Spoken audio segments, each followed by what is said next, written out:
be here. So ningeomba kwa njia tu ya urahisi, just stand on your left, on your right, say hi to your neighbor, na mwambie karibu kwa our second AGM. Let me say hi to you. Karibu into the second AGM. Karibu sana. Karibu sana. Karibu. So kwa wale ambao ni wageni, sio kama bwana wangu tuko online. Okay.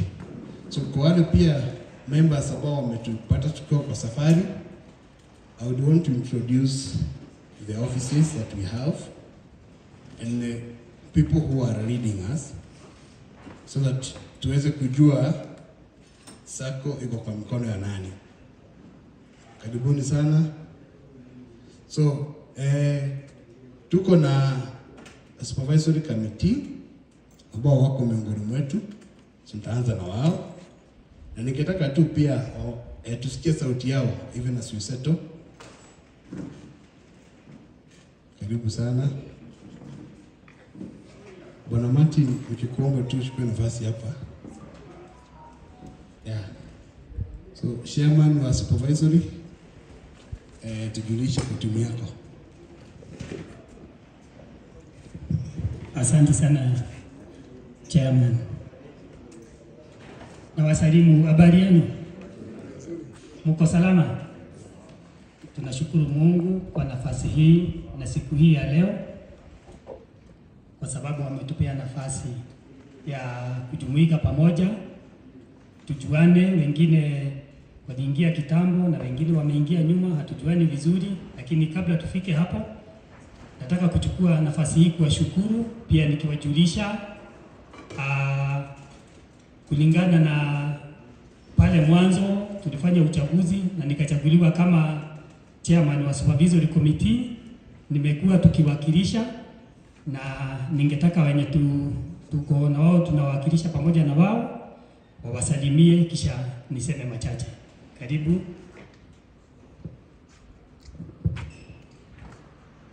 Habari ya asubuhi. Ni asubuhi ama ni mchana? Niko salama. Mimi naitwa William, niko supervisory committee ya DEC. So far so good. Mambo iko sawa, tunaangalia. Unajua kazi yetu sisi ni kuangalia kama mambo ina land yenye inastahili. Lakini mambo iko sawa. Ndio maana saa hii tuko kwa mkutano kama huu. Asante sana. God is good all the time. And all the time. God is good. Wabui Ndungu, secretary committee ya supervisory.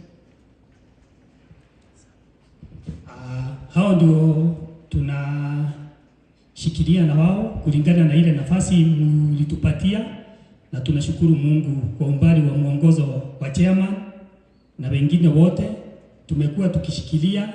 So ile ripoti pia tuko nayo, mtajulishwa, na najua tuko wengi, sio kama vile tulianza, tuko wengi, ni vile najua wengine hawajafika.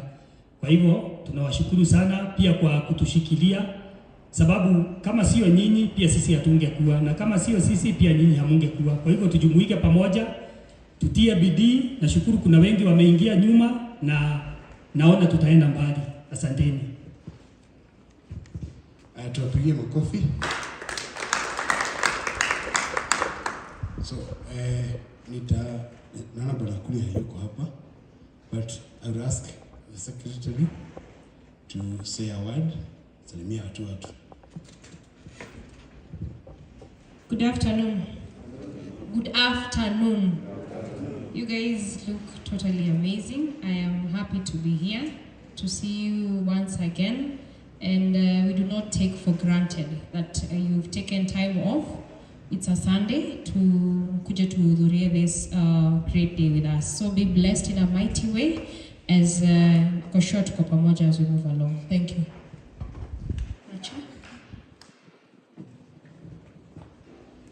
So tupatie bwana treasurer na yeye pia asalimie, usikie sauti yake. Yes, God is good and all the time.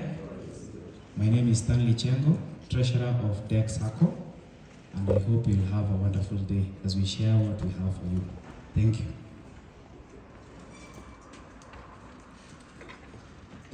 Tuko na board member Bwana Mongi. Kindly say hi. Good afternoon. Mko salama? Yeah, it is a great privilege to see each and every one of us. Na tunashukuru for you to come and grace this occasion, being our second AGM. We do not take it for granted. The fact that we have come, we thank God, and also feel much welcome to be part of this great meeting. Thank you.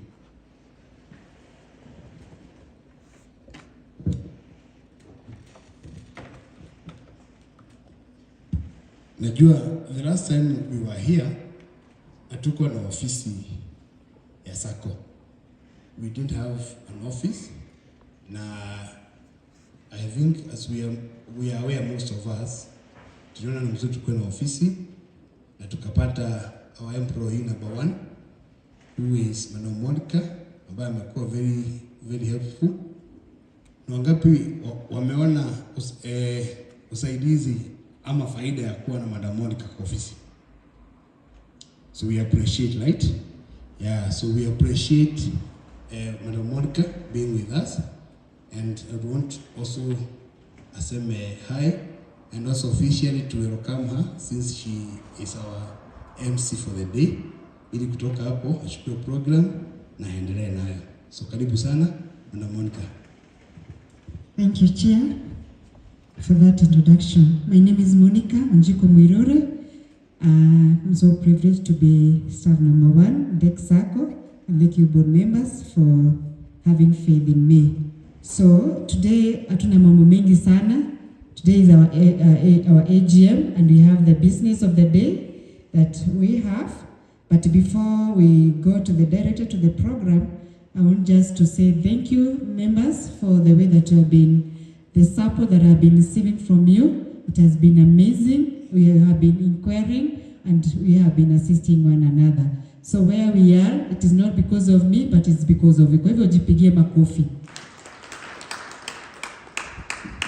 Yeah, I remember last time when we were here in the month of September, we had a very conducive meeting and we discussed so many things. And we said that we, the member, we are the owners of the SACCO, we are the shareholders, and we are the customers. And for sure you have betrayed that. And from that time, from the month of September to December, it is good to say to you that I realized majority of you had not taken loans, but ni kama mliamka, ni kama mlitoka kwa usingizi, mkakuja mkachukua loans, because within 3 months, hata board members walistuka because we had disbursed over 2 million. So jipigieni makofi. So because of that, you betrayed kwamba you are real customers and you know what you want to do with the SACCO. But praise God. Amen. So as per the program, this hour, I want to welcome the secretary so that she can read the notice of the meeting, because for us to be here, it should be legally, and that's why we have our madam cooperatives that will ensure that everything is in order. So the first thing, we are going to receive the notice of the meeting. Karibu.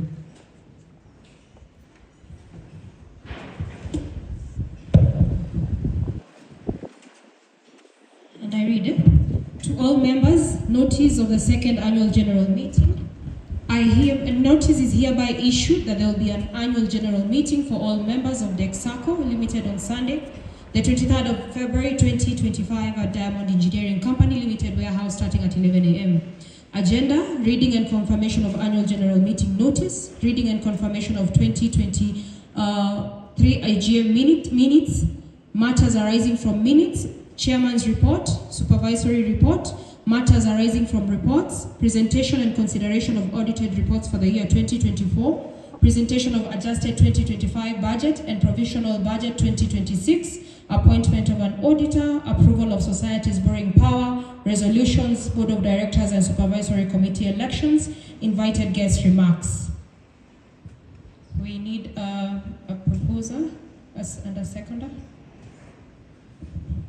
Yeah, that is the notice, a proposer and seconder of the notice from members. members, tuongee ndio tuende haraka. Ningeomba tufanye meeting ya 2 hours. Kwa hivyo ningeomba tu propose and the seconder of the notice.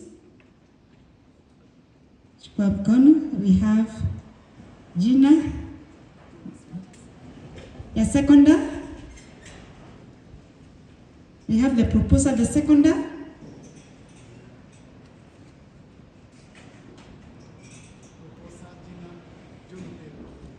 John Othira. Seconder.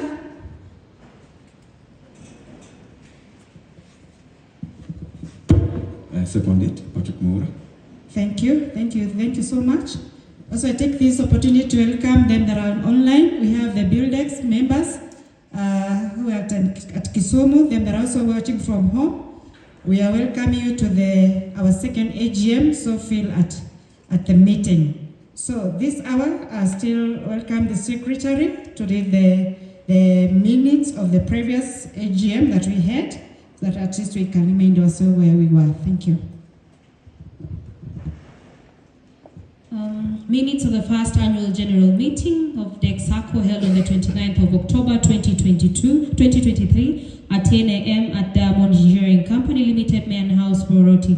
Present 47 members and 20 guests from the Diamond Engineering Company Limited. In attendance, we had the chairman, Mr. John Kitai, vice chairman, Mr. John Kuria, board representative, Mr. James Mwangi, secretary Martha Bubi, treasurer Stanley Chengo, Kikuyu Sub-County Cooperative Officer, Susan Joroge, and Director, Wisely Insurance, Caroline Kugi, and lastly, consultant for the SACCO, Geoffrey Ndungu.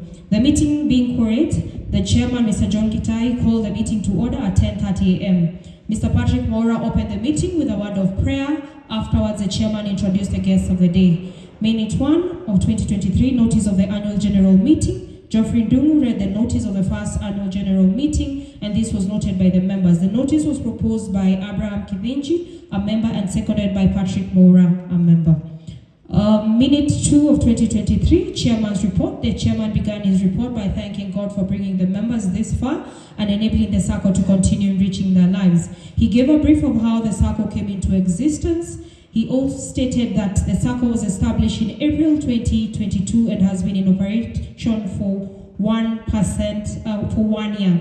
The SACCO comprises of 4 member companies, that is Diamond Engineering, BuildX Interiors, Crown Care Repair Company, and Skywatch Security. He stated that the loan issuance commenced in September 2022, with loans incurring a 1% interest rate from January 2023.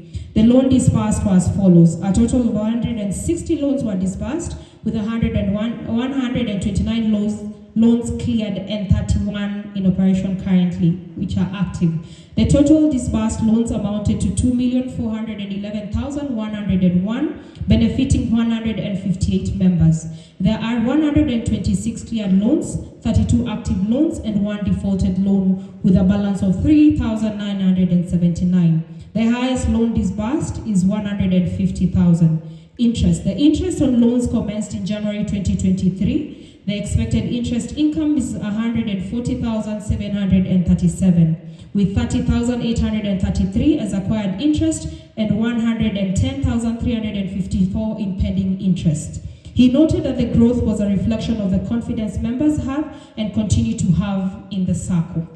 The chairman emphasized the importance of growth and stability of the SACCO, which can only be achieved through increase in membership. He highlighted the SACCO growth strategies for the year 2023 as follows. Diaspora. The SACCO intends to increase its presence in the diaspora through existing members and social media platforms. Youth. Noting that the future is in the hands of the youth, there shall be forums to engage the youth and educate them about the DEC SACCO. Professional groups. There shall be engagement with various professional groups during the group events. Members are encouraged to continuously share ideas, challenge the SACCO on areas of improvement, and introduce members of integrity, which will aid the growth of the SACCO.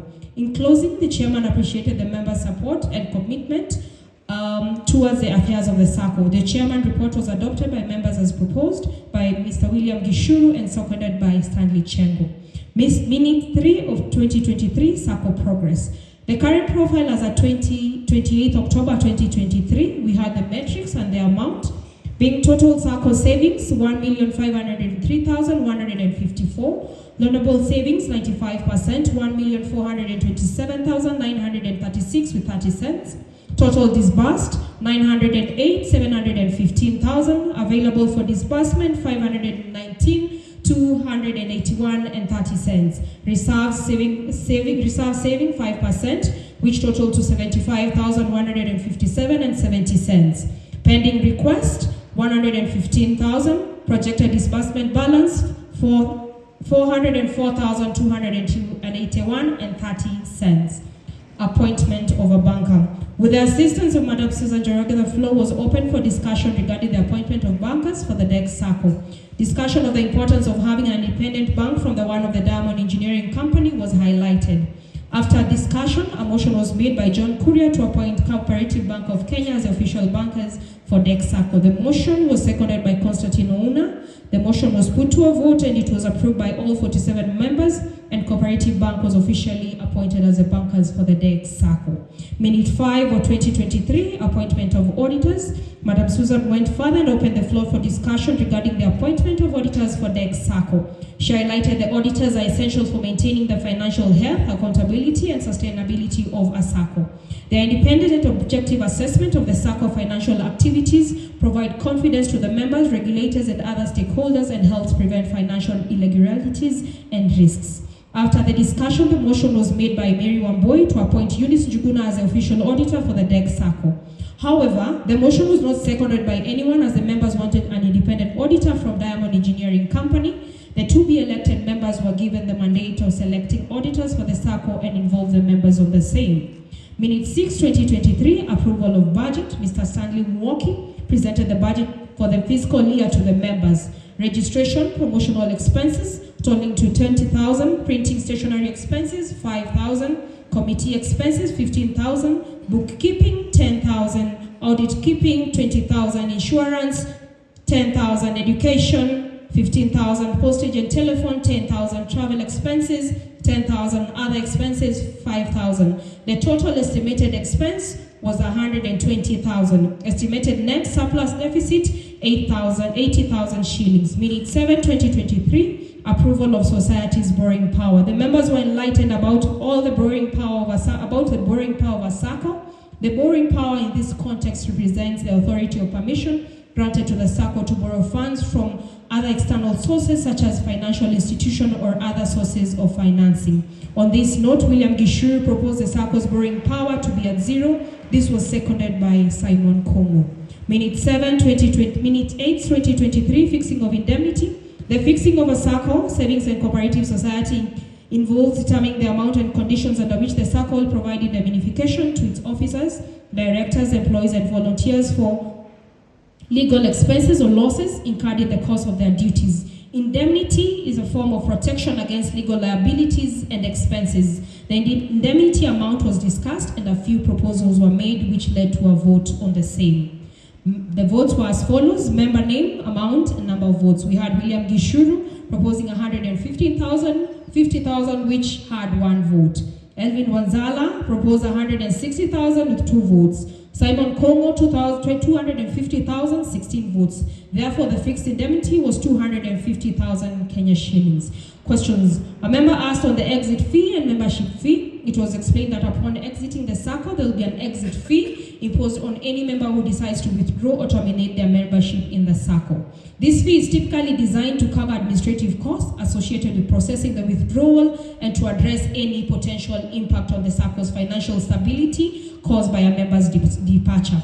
It was further explained that a membership fee is important to cover administrative costs and contribute to the overall financial health of a cooperative.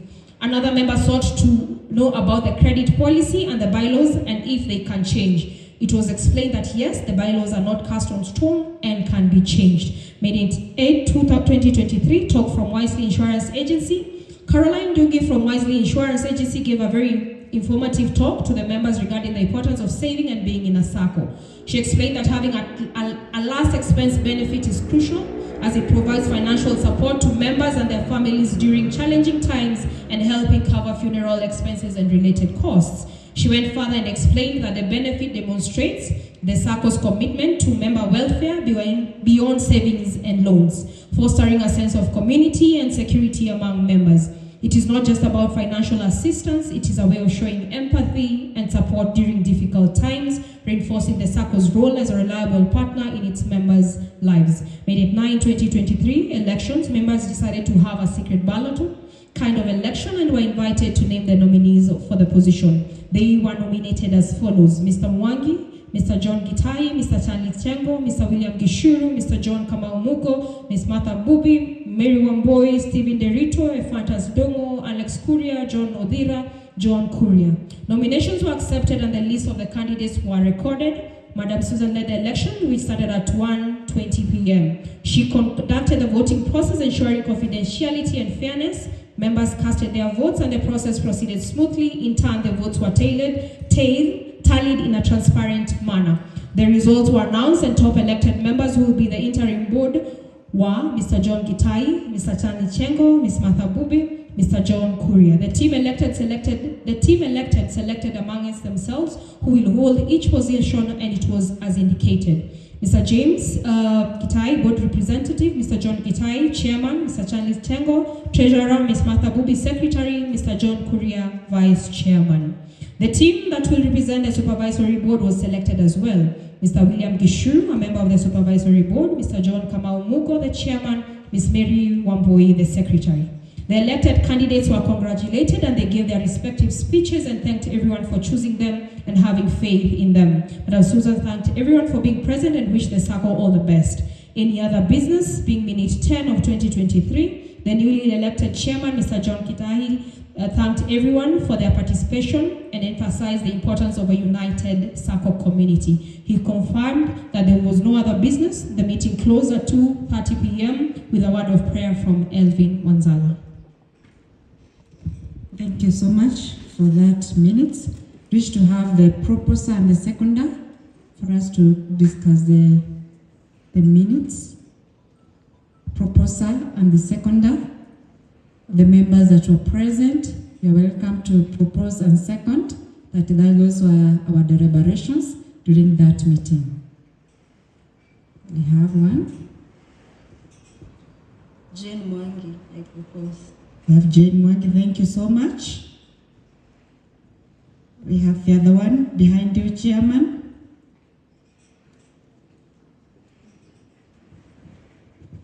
Felix Obukui, I propose. We have Felix Obukui. Thank you so much for that. Those are our minutes in our first meeting that we held. And having that we are going to have the matter raising, I would request that we hold so that we can be able to receive the reports from the chairman, so that in case there is anything that is not handled in the chairman's report, so that at least we can handle all of them together. So this time I would wish to welcome the chairman to present his report to the members.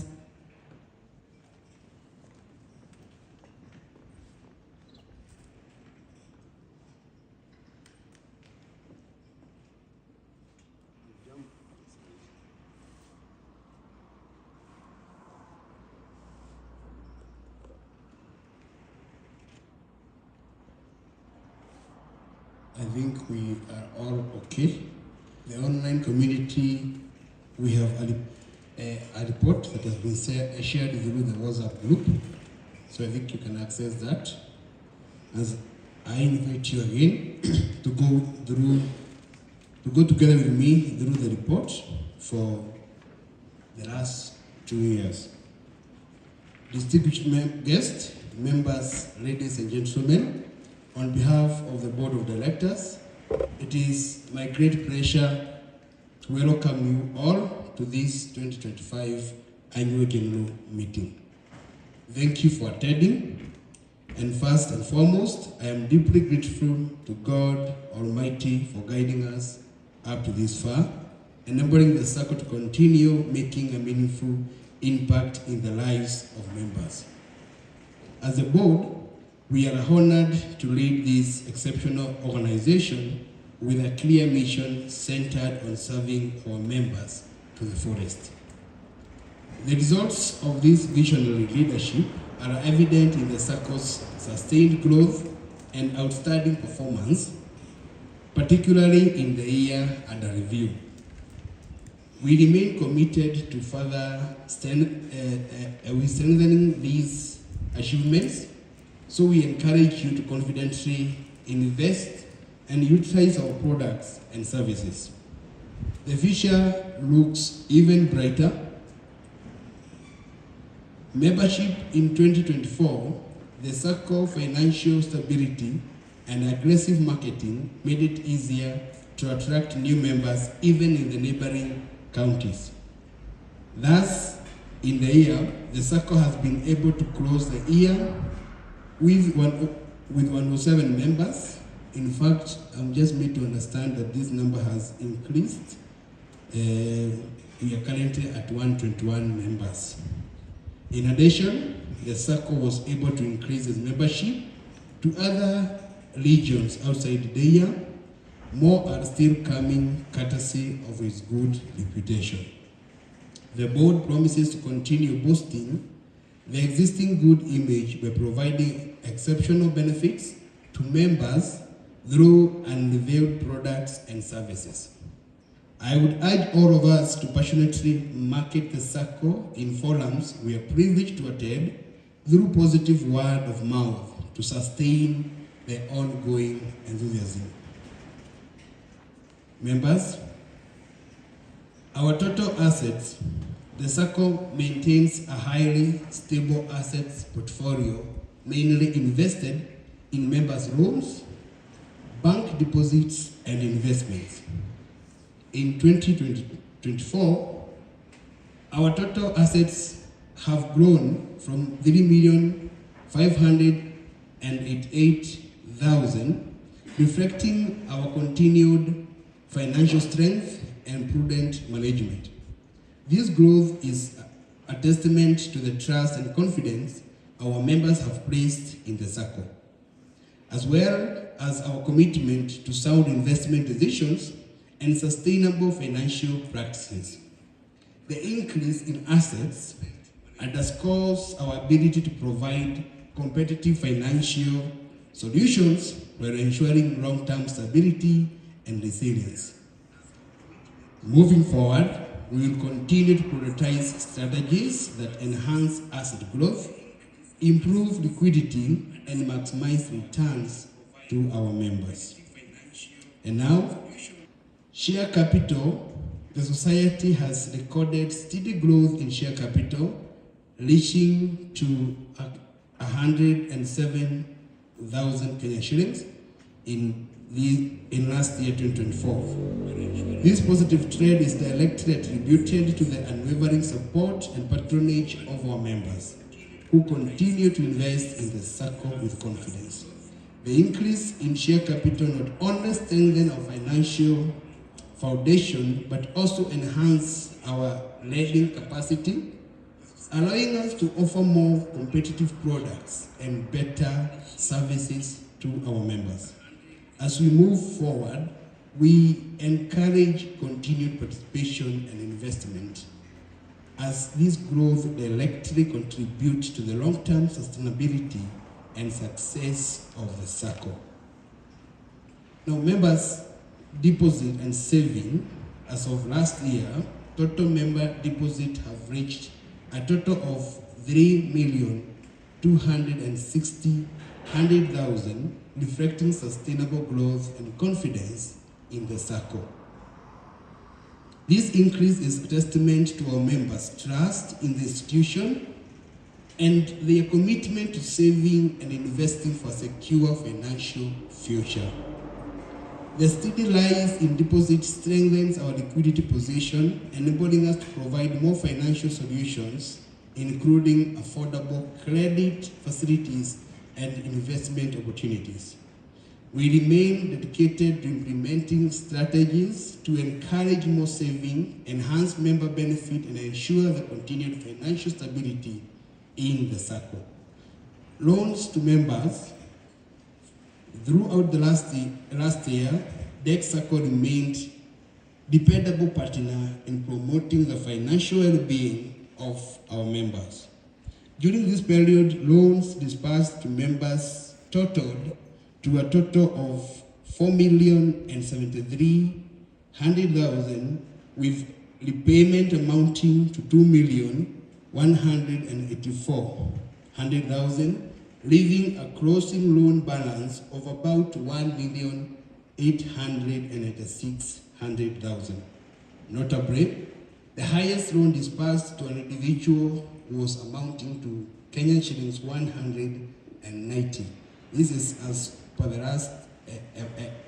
report time, but I'm also made to understand that we are able now to give the highest loan that was given last week was about 268,100,000.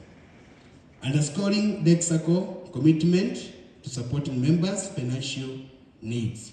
So the board sincerely appreciates the responsible borrowing and repayment efforts demonstrated by members, encourages everyone to continue borrowing prudently and paying on time. This ensures financial stability and prevents undue strain on fellow members. Now, members, as we look on total revenue, the SACCO has successfully operated with the approved budget as reviewed by its members, ensuring financial discipline and transparency.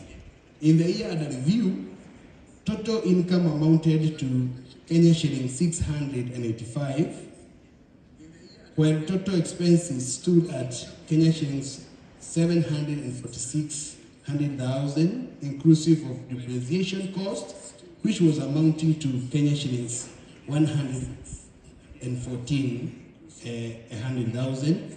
This is attributed to the system because we were able to install a system and have an office. So this is amounting to that depreciation. The primary source of income for the SACCO remains interest earned from loans, which in 2025 is totaled to Kenya shillings 474,100,000. This demonstrates the critical role of loan products in sustaining the SACCO financial health. So moving forward, the board remains committed to optimizing revenue, streamlining and managing expenses prudently to enhance financial stability and member benefit. Member services, as we progress throughout this year, we embrace new and improved ways of serving our members. I would especially like to commend the board for being dependable, bridging between the SACCO and its members, their continued dedication to offering guidance and addressing members' concerns that has been instrumental in strengthening our service delivery and fostering supportive community. Digital involvement, we acknowledge the growing demand for digital solution that simplifies and enhances money management, making it more convenient and seamless. Over the past year, we focused on strengthening our online banking services by raising awareness about how members can save using the USSD code system.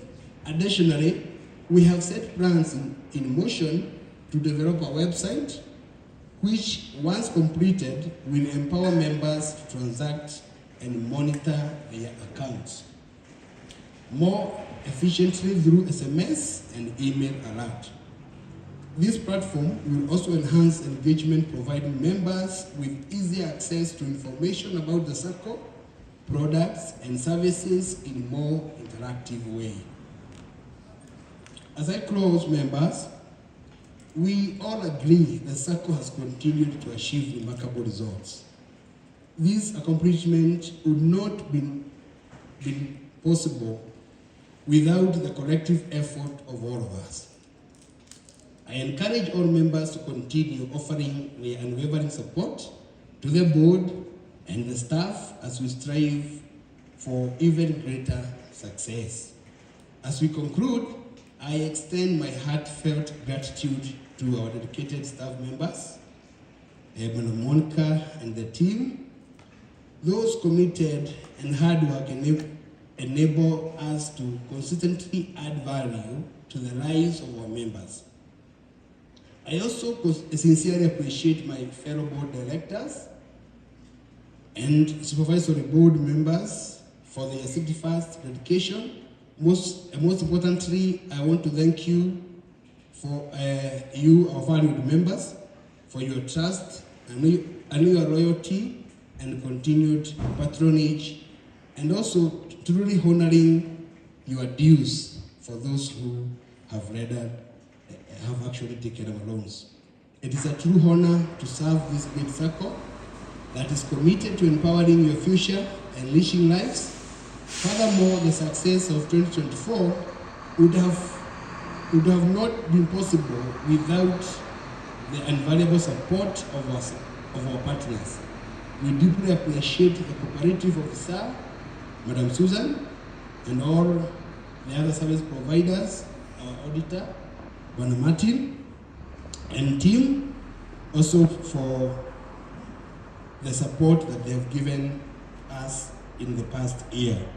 Thank you all, and may God continue blessing us abundantly as we make DEC SACCO the best financial partner. Thank you all. Chairman, let us appreciate you. And that was a very detailed report to us, and it is very good. Now I would wish to have the proposer and the seconder of the same. We wish to have the proposer and the seconder of the chairman's report, or the board report. Kindly, members, this is our report for us to be able to discuss it. Proposer and the seconder. Simon Gavita, I propose. Simon, thank you. Seconder, thank you for the speed that you are going with. That is very impressive. When calling a seconder, where are you? Seconder of the board report. Okay. Eric Ombogo. We have Eric. Thank you so much. That is the chairman's report. You are going to receive the second report from the supervisory. I would request the secretary of the chairman for the presentation of the supervisory report.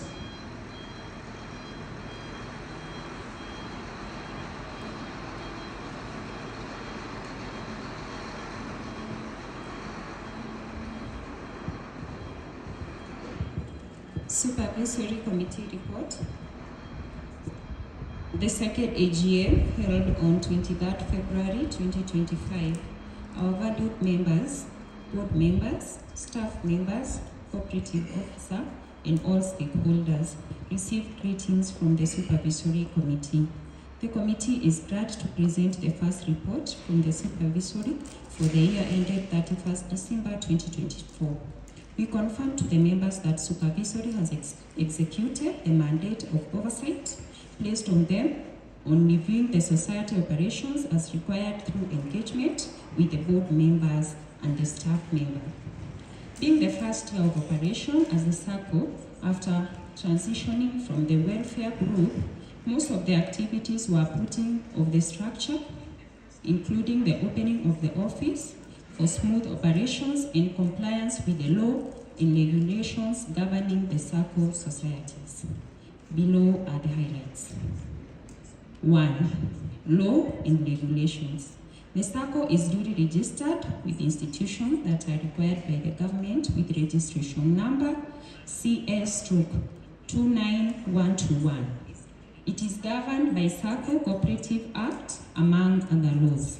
It has also complied with the county government on payment of licenses.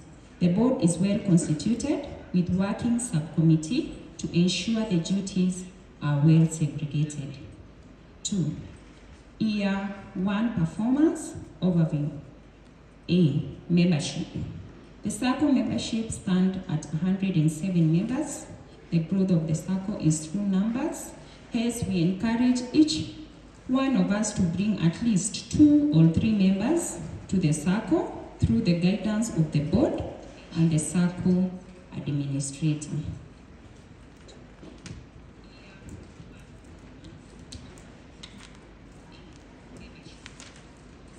Members' savings and shares.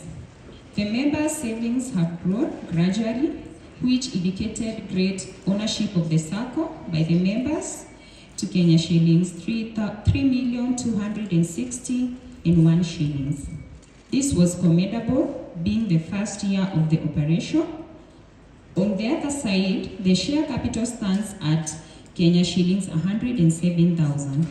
The committee has concern on the share capital as it is the base of the SACCO. However, the board will give guidance on it to ensure that the capital base of the SACCO is adequate. B. Loans to members. The committee wished to commend the members for the loan uptake, which has been progressive throughout the year as per the reports received from the office. It was noted that the loan given to the members amounted to Kenya shillings 4,073,038 shillings, repaid Kenya shillings 2,184,168, and closing balance of Kenya shillings 1,896,770. We noted and appreciated the highest loan given to an individual of Kenya shillings 190, and it was fully guaranteed. As supervisory members, we would encourage all members to plan well their credit plan to avoid consumable loans and focus more on development loans, which will grow you as the SACCO grows. As we remind ourselves, we save regularly and borrow wisely. This will enable us not to develop savings and loan default in future. Financial report. The SACCO has operated within its budget that was approved and reviewed by the members. The total income, Kenya shillings 685,775, and the expenses of Kenya shillings 746,307, with a depreciation of Kenya shillings 114,539. The major source of income for the SACCO is the interest from loans, which year 2025 the total interest was Kenya shillings 474,155. As supervisory, we commend members and urge you to continue borrowing wisely as we, the SACCO, and ourselves. System. CMAS. Committee noted that the system progress was commendable as most of the members were able to check their balances, both savings and loan, which were up to date. As the advance loan were launched, we would encourage all members to utilize the mobile loan for emergencies. Conclusion.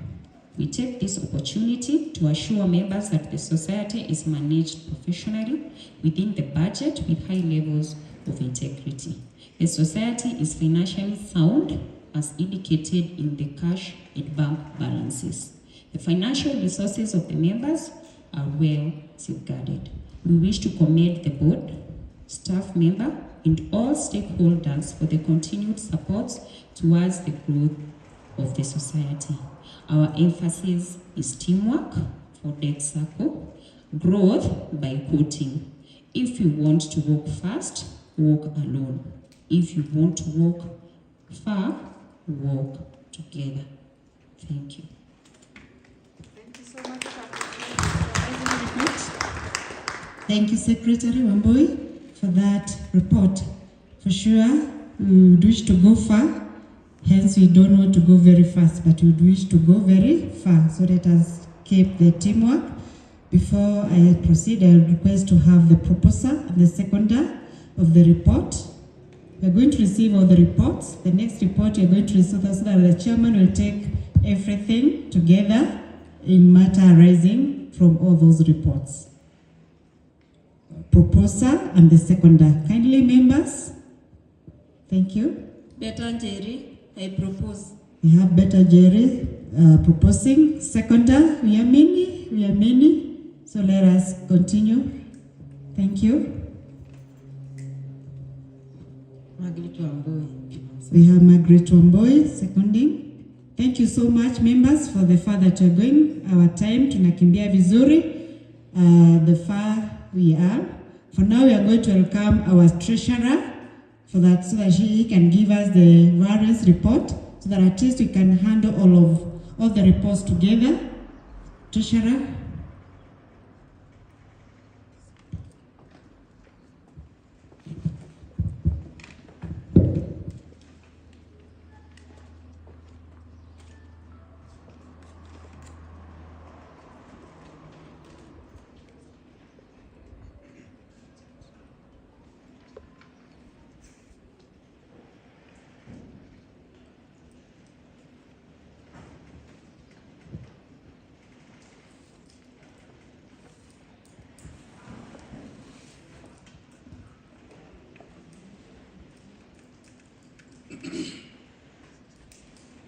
Yes, good afternoon.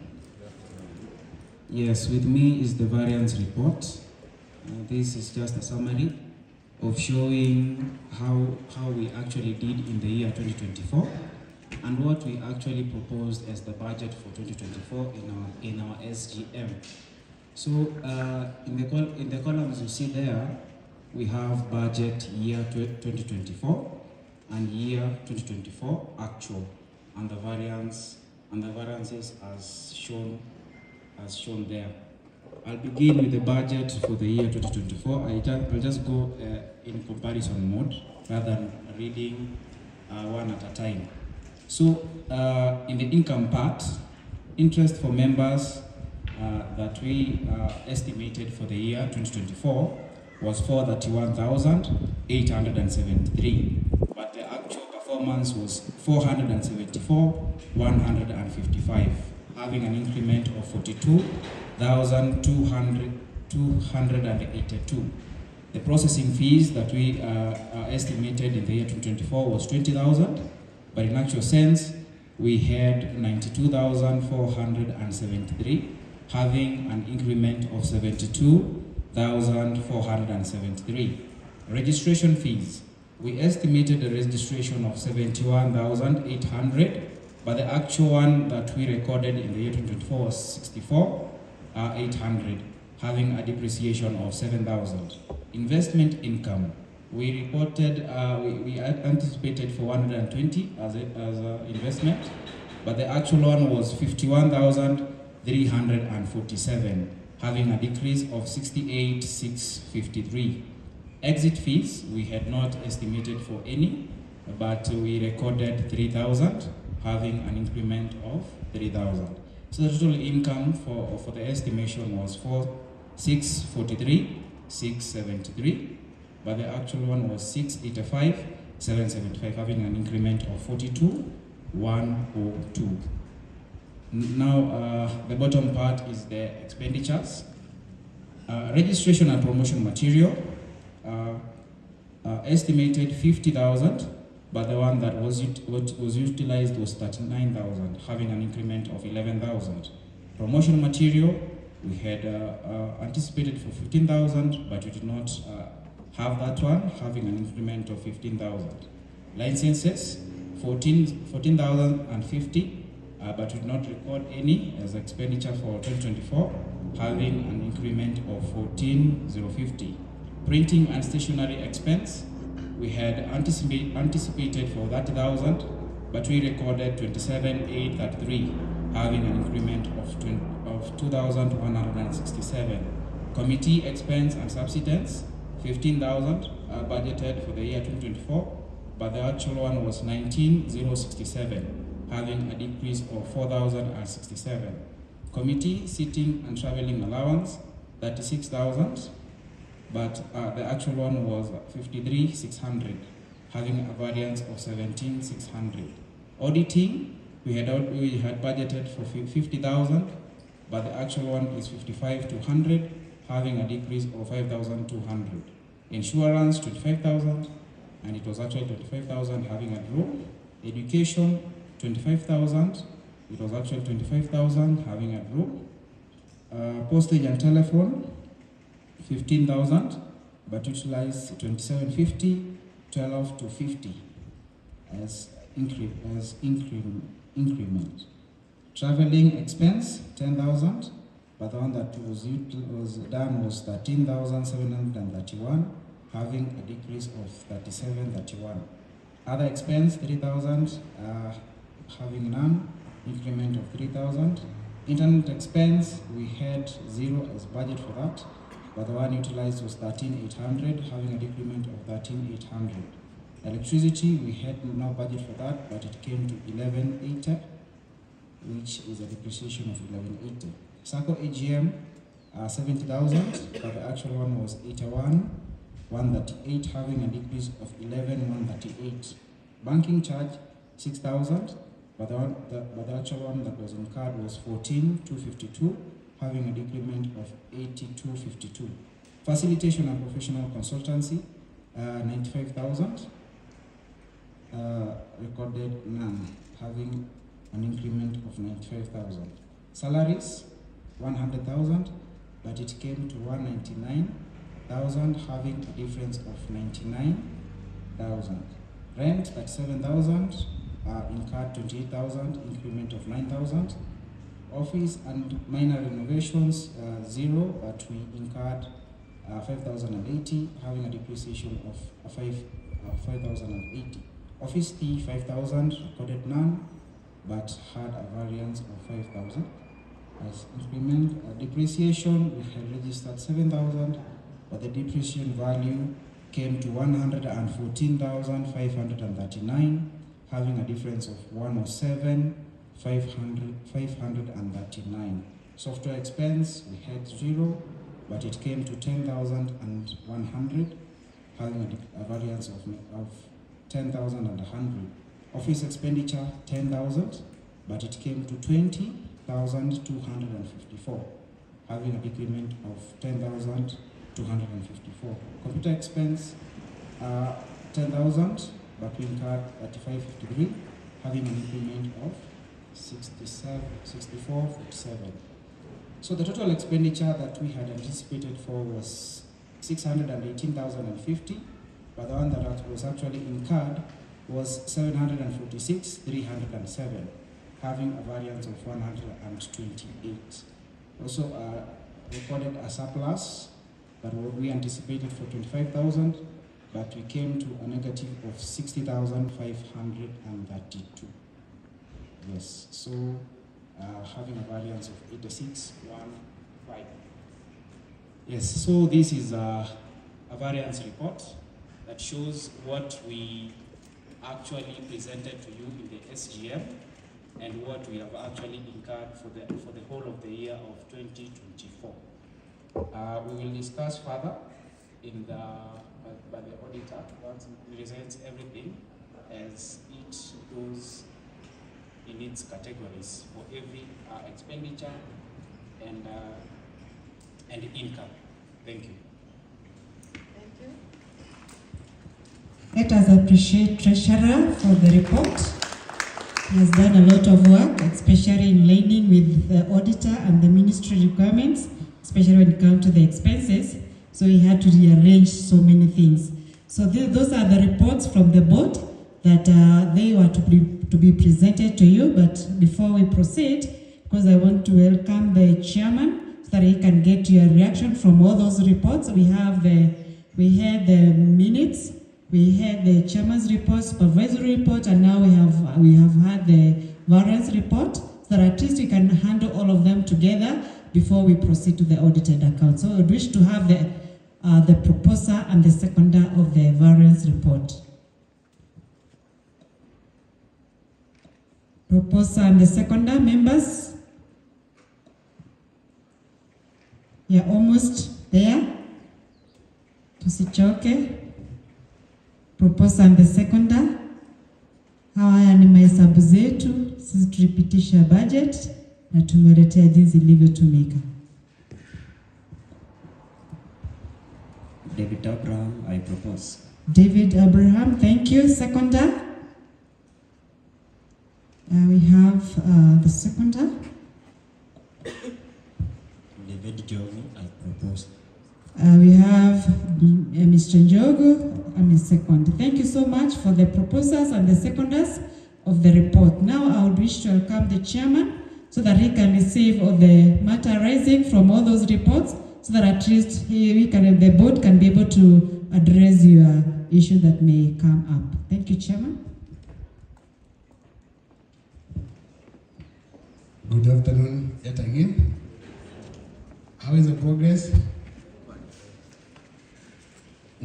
Itinerary tuko mzuri, si ndio? Yes, so we are inviting your reactions, questions, compliments, so that your team members, your leaders can respond to them, because it is our circle. So let's have reactions.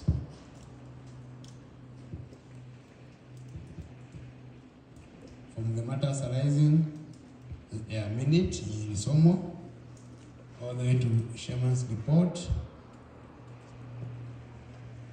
supervisory report, and the variance report. Any question, any clarification, any compliment, and also any complaint. It's our circle, so it is important we are free to express our feeling, so that we make it a better society. Anyone? Tuendelee. With your permission, how many agree we continue? If you agree we continue, you can show by raising your hand as an affirmation that we are okay, let's continue. Okay.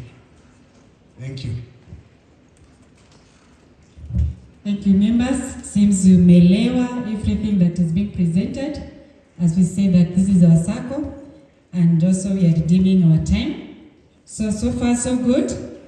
This time we are going to welcome our auditor, so that he can present to us the auditor reports, so that we can know where we are and whether we are in good books with the ministry. Thank you. Thank you very much to our cooperative officer, Madam Susan, the chair of the board, Gitahi, and your board, supervisory board, and members here present. Good afternoon. Good afternoon. Kwani tuko naanza? Mnakaa regea kidogo Now I want to take this opportunity to present the financials of DEC SACCO. These financials cover from the year 2023, when the SACCO was formed, all through to December 2024, because this is now the first year of audit. Yes, and I don't know whether you have the, do you have the copies? Oh, it's okay, sawa. We will start with the profit and loss statement, rather the comprehensive income, which is on page 8.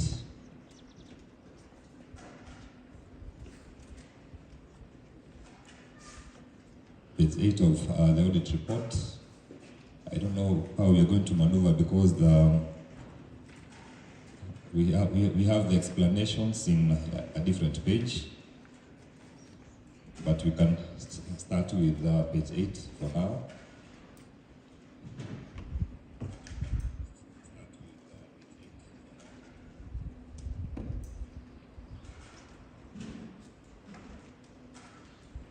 Page 8. Not there. It's not there. Continue scrolling. Continue scrolling down. Yeah, page 26. Sorry.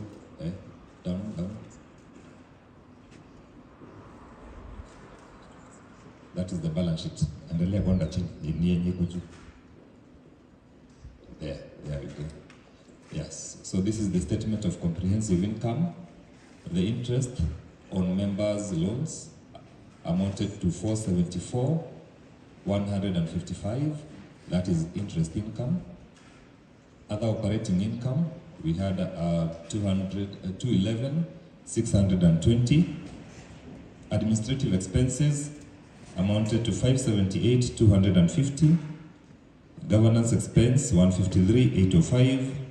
Financial expense of 14,252, bringing the net deficit to 60,532. So there was a loss in in our first financial year of 60,532.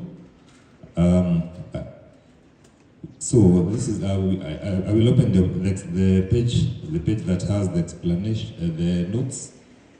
There's no need of scrolling down. Kindly let's just be there. I can read them out. So interest on loans was 474,155. Other income of 211,620 comprised of interest from CAC shares 15,244. Interest from Kingdom Bank, that's 6,102. Loan processing fee income 92,473. Registration fees 64,800, and exit income fee of 3,000. So that amounted to 211,620 for the other operating income. Administrative expenses of 578,250 comprised of an audit fee of 50,000. We had supervision fees of 5,200. This is usually 10% of the audit fee plus 200 that is paid at the cooperative at the ministry for supervising the books. And then computer expenses 3,553. Printing and stationery 27,833. Salaries and wages amounted to 199,000. Office expenses 20,254.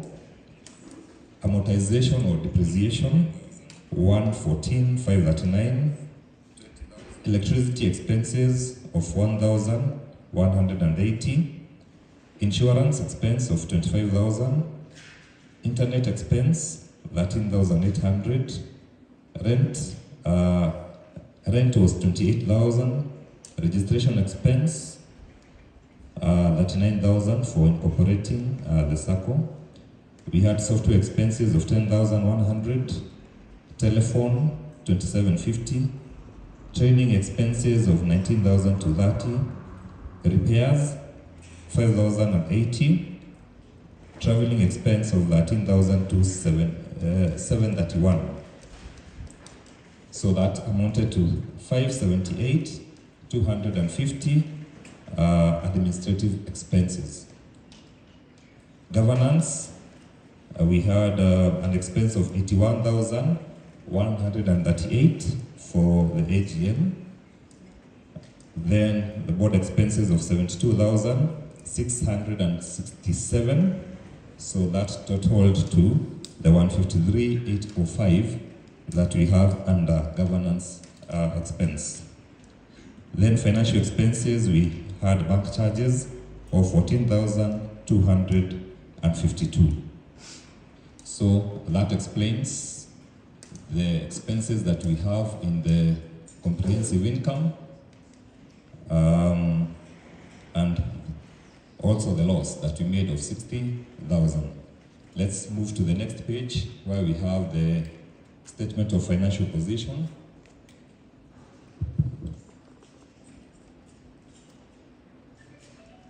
Are we there?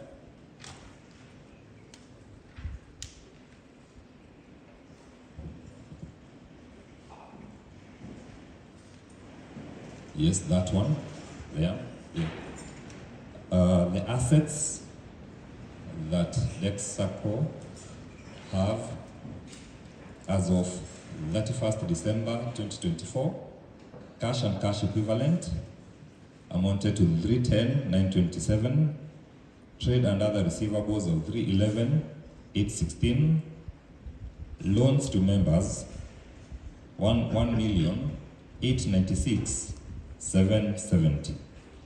We had investments in Kingdom Bank and CIC of 696,367.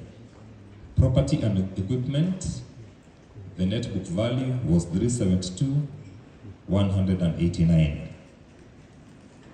Liabilities, we have members' deposits of 3,260,000. We also had trade and other payables, 281,600. These were amounts that had not been that are pending to be paid to suppliers as of that date. So the total liabilities amount to 3,541,601. Equity, share capital is 107, and the reserves will bring the loss carried forward in the year, which was 60,532. So our balance sheet agreed at 3,588,069. On to the explanatory notes for the balance sheet. We start with the cash and cash equivalent. We had an amount in, we had the closing balance in the cooperative account standing at 144,013. M-Pesa short code account 1 had 42,719. M-Pesa short code account 2 had 122,720, and cash in hand was 1,475. So that brings to the total that you can see there of 310,927. Trade and other receivables, we had accrued deposits and loan payments. These for the checkoff, they apply in the year 2024, even though they were paid in 2025. The checkoff was done in 2025, but they apply to the loans of December. So they amounted to 265,589. We had rent deposits of 4,000, interest receivable of that 3,203, loan processing fee receivable of 6,024, and we had prepaid expense of rent. Rent had been prepaid by 3,000. So that brings the total to 311,816. Loans to members. The disbursements during the period amounted to 4,073,038. M-Pesa disbursements, these were loans that were given via the M-Pesa platform, 7,900. Then repayments during the year of these loans amounted to 2,184,168. Bringing us to our closing balance of 1,896,770. Member deposits. Contributions during the period was 3,354,770. We had refunds of our members who exited, amounting to 94,769. When we deduct that, it brings us to our closing balance of 3,260,001 shilling. Trade and other payables, the audit fees that was unpaid by the period was 44,400. Supervision fees, 5,200. And then we have software. The software has not been fully paid, and the balance is 232. So that brings us to the total of 281,600.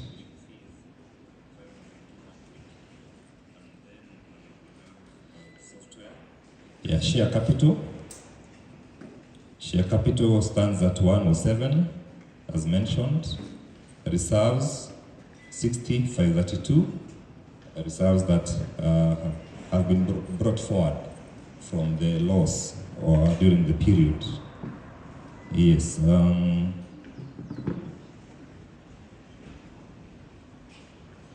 Yeah, changes in trade and payables. We had audit fee 50,000, supervision fees 5,200, disbursements 4,400, software cost. Yeah, all these. The rest are not. Just explaining the figures that we have.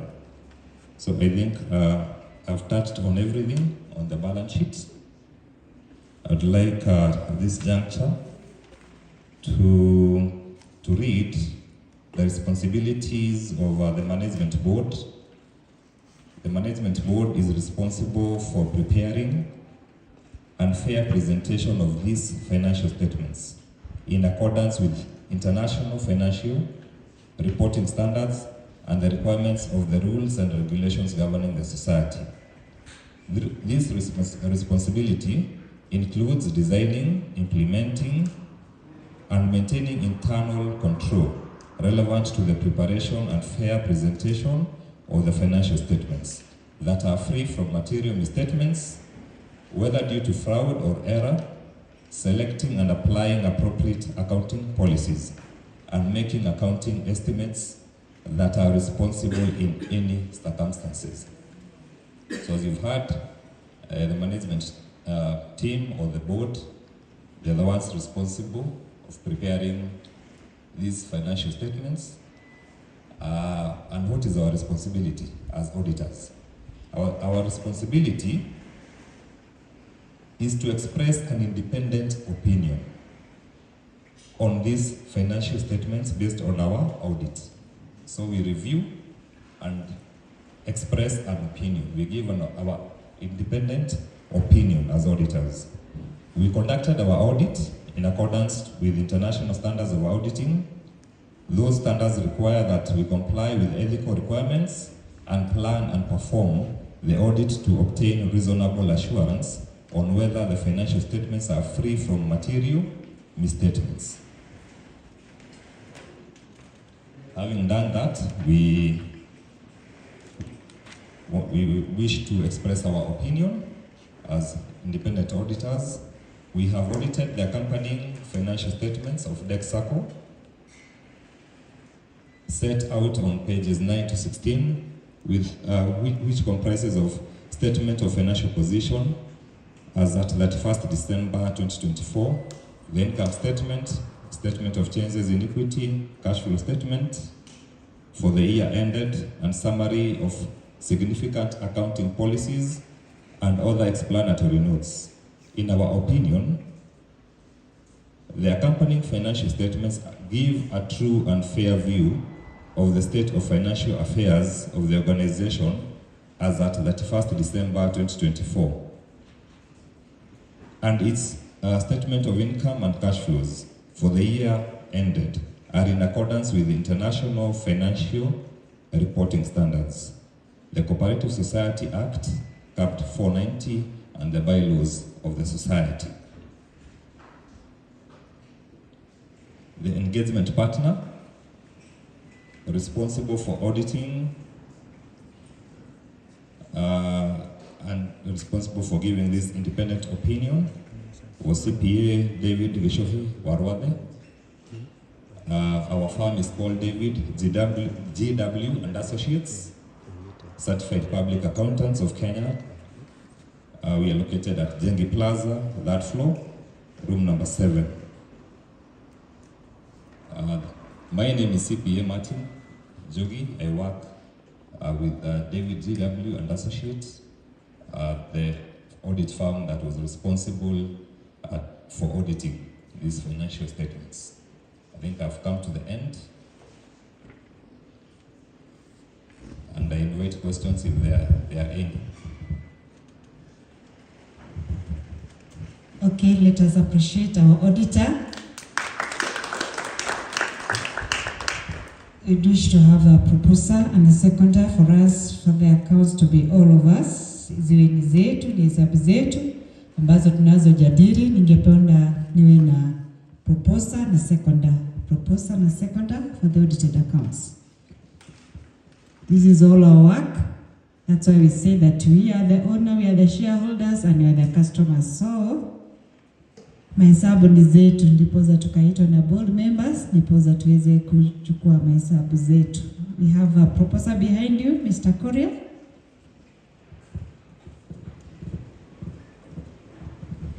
Felix Obukui, I propose. Yeah, Felix, thank you, Felix. Seconder.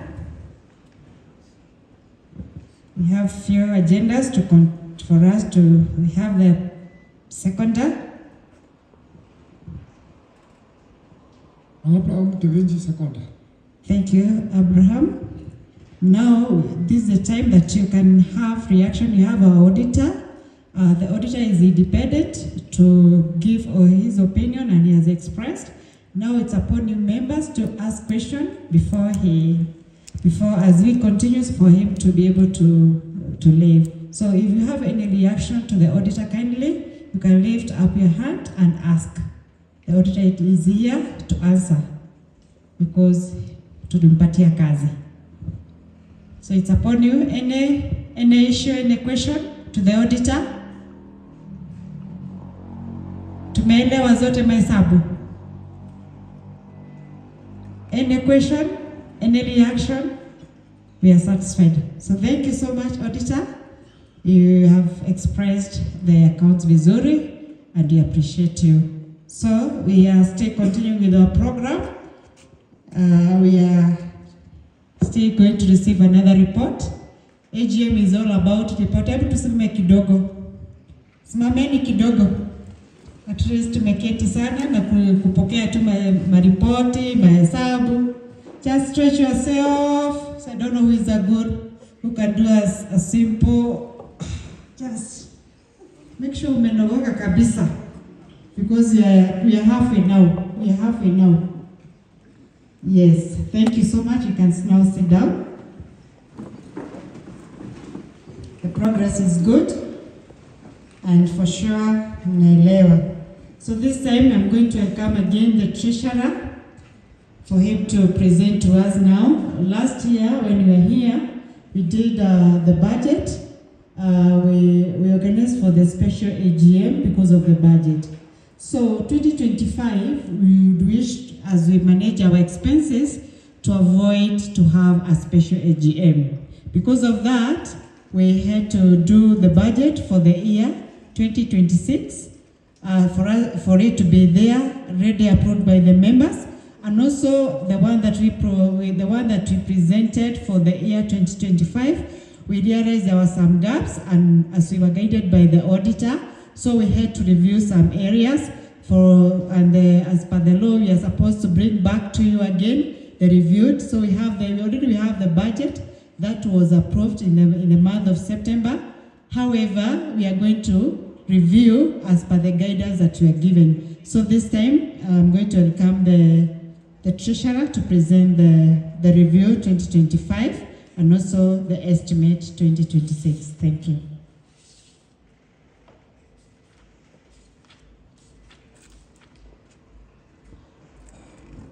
Thank you, Monica. Now, sasa hiyo ndo inaitangwa report ya auditor. Hiyo umeipata. And our auditor express his opinion concerning us and also vile mahesabu yamekuwa. But sasa, what I want to present is actually the budget. As last time wakati tulikutana wakati wa SGM, niliwaambia wakati mtu anaendaga sokoni, ukijiandaa na 100, hauendagi tu ukienda ukiangalia mbele. Unajuaga nitaenda kununua kitunguu ya 20, nyanya za 30, na kama kutakuwa na waru. Si ndio? Kama ulikuwa unataka kuincorporate nyama, inamaanisha utaongeza pesa. So with me is now the budget that we are planning to work with in the year 2025. We had already presented this last year. You know, last year we only did the budget for 2024. Thus, we having an AGM of SGM for 2025, na hapo kwa hiyo SGM ndio tulikuja tukaelezea ile budget ambayo tulikuwa tunataka tukue nayo kabla hatujaanza mwaka. So tulikuwa nayo kabla hatujaanza mwaka, ndio in order for us to look forward in the year 2025.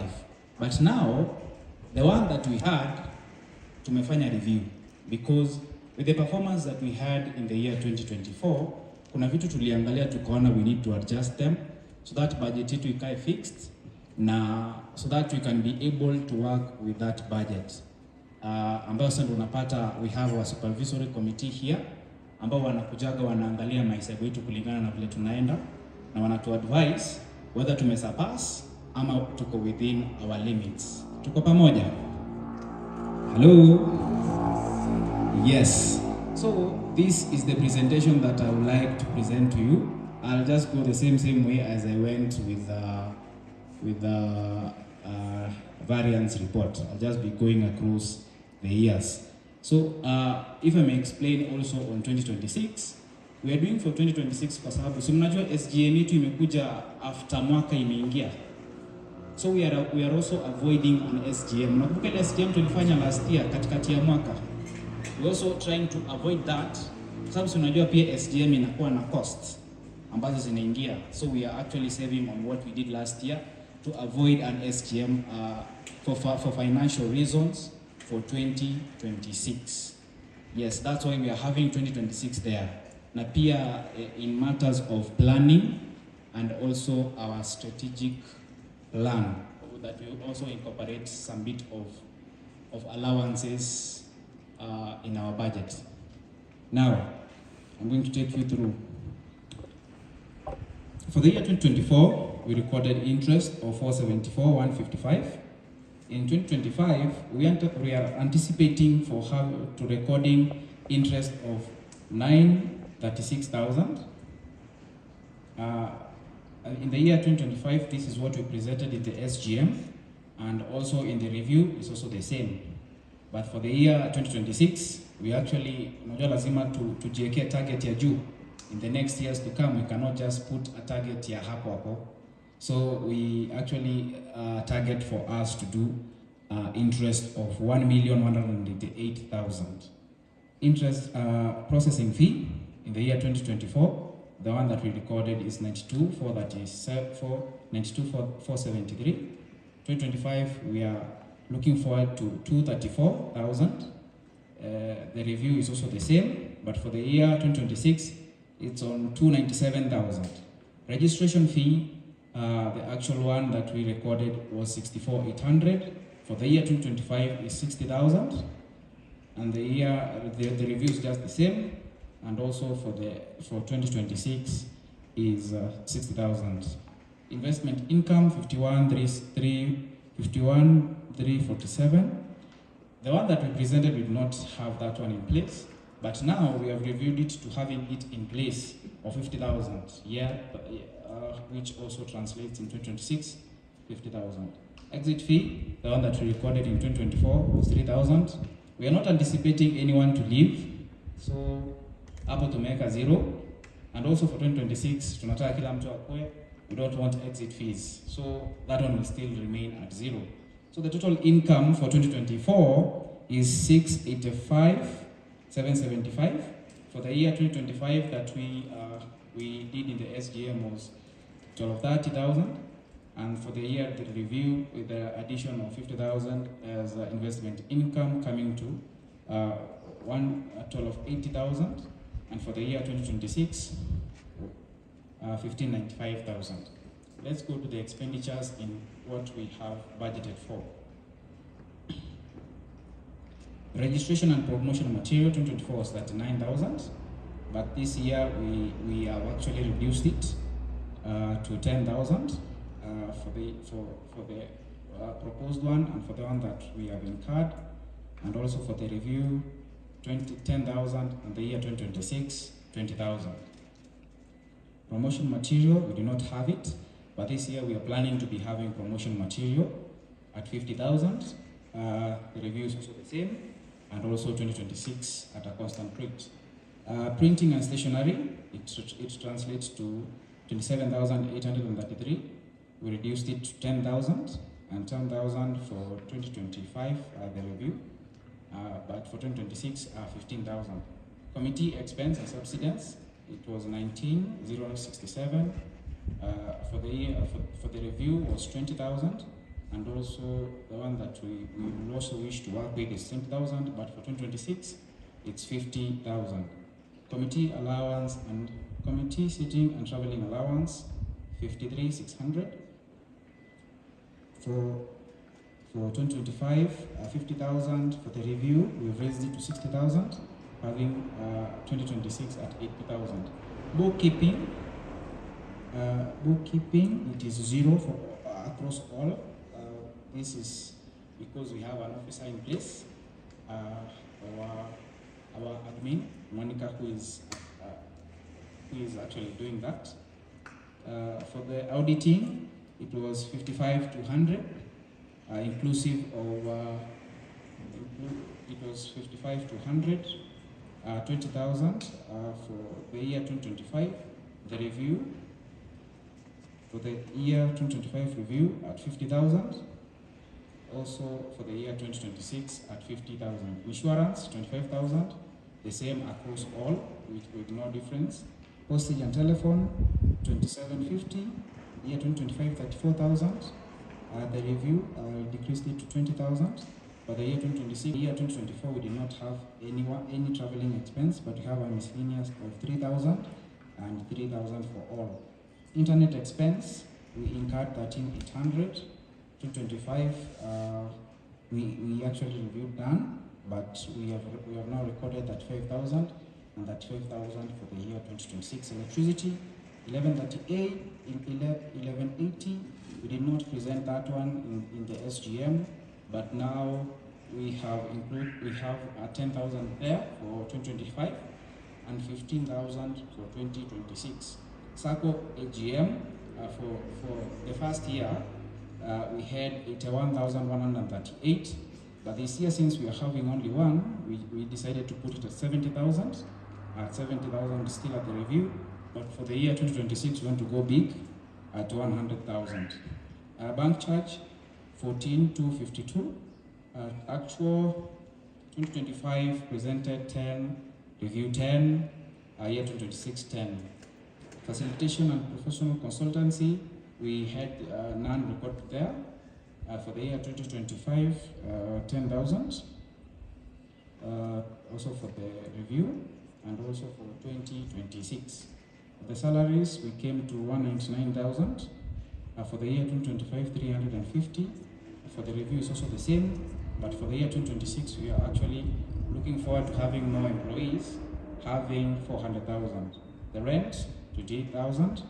That was actually utilized in 2024, 48,000 as the budget for 2025, also for the review and also for 2026. Marketing, we did not present any marketing figure, but with the review we're having now, we are presenting 40,000, and for 2026, we actually recorded 60,000 for marketing strategies.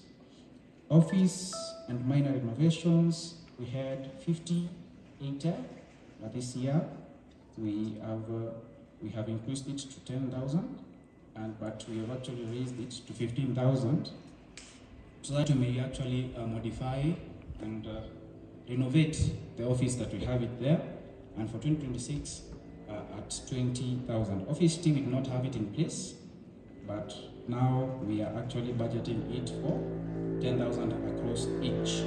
Depreciation, we incurred 114,539. For the year 2025, we had presented 10,000, but now we have actually made it to 150, and for the year 2026 at 200,000.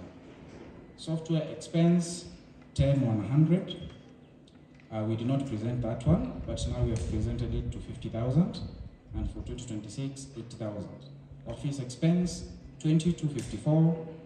We presented 5,000, but for the year 2025, we are actually reviewing it to 10,000 for for 2026 being 20,000. Computer computer expense 3553. Year 2025 we presented 10, but we are reviewing it to 20 across 2025 and 2026. Therefore, with the actual expense that we actually incurred in 2024, showing us that we incurred 820,000 for the one that we presented in the SGM, but the one we are reviewing, we are actually reviewing it to 11,000 as the review, and year 2026, 1391,000. Yes, and then we have some anticipated surplus. For the year 2024, we had 60,532, but we are now looking forward to having 410 as performance for 2025, but now for the year 2026, we actually came to 169,000, but for the year 2026, it's at 204,000. Yes. So this is the budget we need to present sasa, so that us as board members, we can work with this in order for us to deliver. If I may add some remarks, in 2024, it's a starting year. 2024 was a starting year, and we had to improvise and also think further as we move forward in the future, kwa sababu tunajua lazima tuangalie mbele. So tukiangalia mbele, kuna pali tunaona lazima tuanzie ndio tufike at a certain point. That's why you're seeing in 2026 our budget is actually increasing. We are not putting at a constant rate because we have strategic plan for the SACCO to grow. So this is the budget for 2026, and also for the review of 2025. Thank you for your time. Thank you, Mr. Let us appreciate him. Mahesabu lazima yakaliwe na asikizwe vizuri. So that is the budget 2025 reviewed and 2026 estimates. So that's where we are, and before we proceed again, I'll request to have a proposer and the seconder for the board to be able to utilize the budget. We need a proposer that we have agreed. Hiyo ni budget yetu. Proposer and the seconder. Nataka tumalize. Niliambia tuko nusu na tukikimbia itakuwa vizuri. Proposer and the seconder.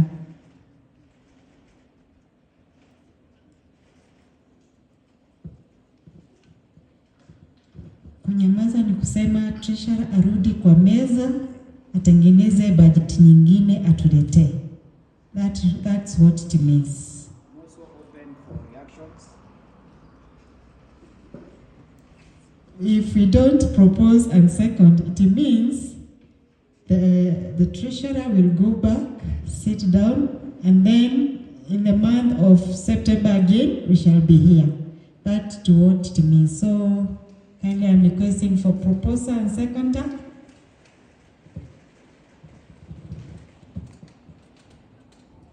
We have one here, we have the proposer here.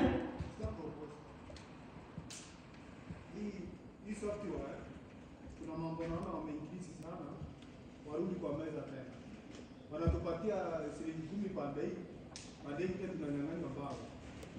Kwa hivyo azalifu kutengeneza ndio tuone tuko na faida, sio kutumia sana.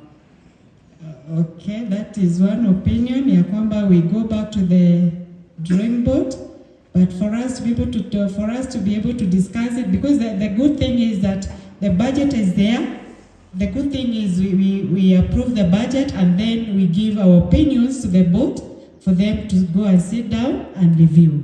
So it can be approved with amendment. So I'm still requesting for the proposer or a different opinion. Proposer and the seconder of the budget for us to be able to have reaction on it.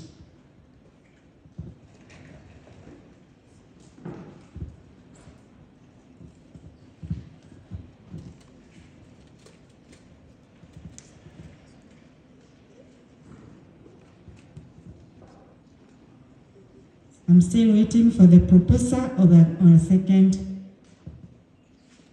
Thank you. We have someone that has risen to the... Jane Mwangi, I propose. We have Jane Mwangi who is proposing. The seconder we have? Edith Wanjiko is second. We have Edith Wanjiko who is second. Now the budget is open for discussion. So that at least all our views, all our fears can be raised out for the treasurer to take note and go and review. If you're there, we have one from Abraham. Maybe you can rephrase it again. Ongea vizuri ndio treasurer asikie venye umesema kwa sababu nimeona kama hakuelewa.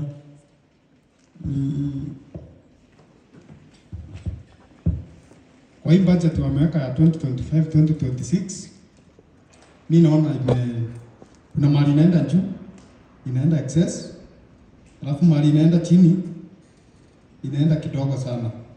Kwa hivyo iangaliwe sana, kwa maana kuna mambo naona imepanda zaidi na inatunyang'anya interest. Kwa hivyo iangaliwe kwa umakini. Tusiwe tuko na mzigo mzito ya kupangia mambo mazito na yenye tutaweza. Ni hiyo tu. Any other reaction as a treasurer to continue registering? Any other reaction?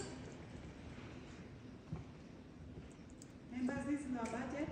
As the lady said, we need to give our opinion. We have the treasurer mwenye amesimama ajibu maswali yote. Any other? Yes, asante sana Bwana Abraham. So you are particularly concerned about the software expense. Yes. Unajua, as I explained before, kabla hujaenda mahali lazima kwanza budget before uende kwa soko kununua kitu. With what we had presented before, we had actually presented nil here as software expense.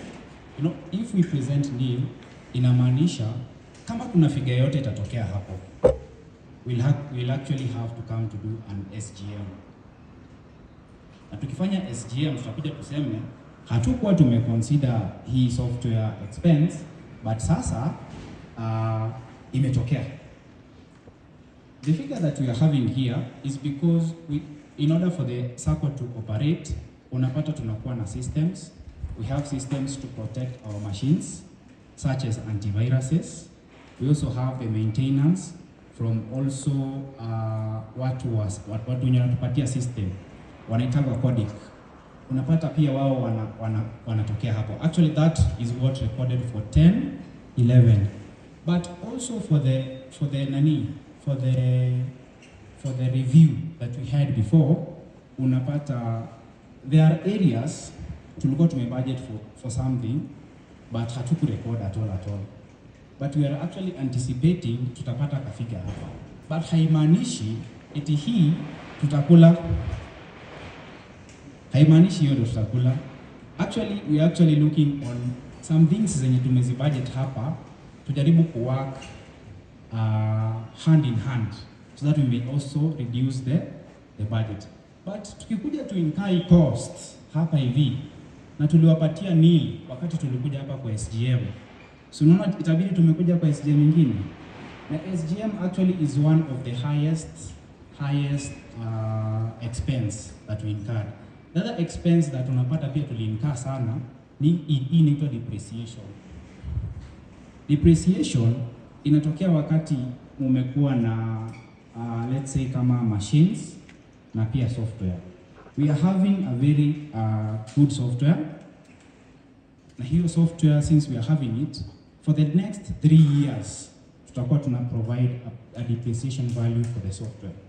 But after 3 years, hii depreciation value unaiona hapa, it will actually reduce in favor that we are actually not looking for having another software in place. Unaona? So hii depreciation unaona ilipanda, na tulikuwa tumeweka 10,000. But the moment auditor alikuja, akatuambia we actually need it in place on a higher end. Unaona? So having this is just but an allowance tumejiwekea kwa sababu si kitu inaweza ikatokea, but haimaanishi tukikuja hapa next year tutakuja tuseme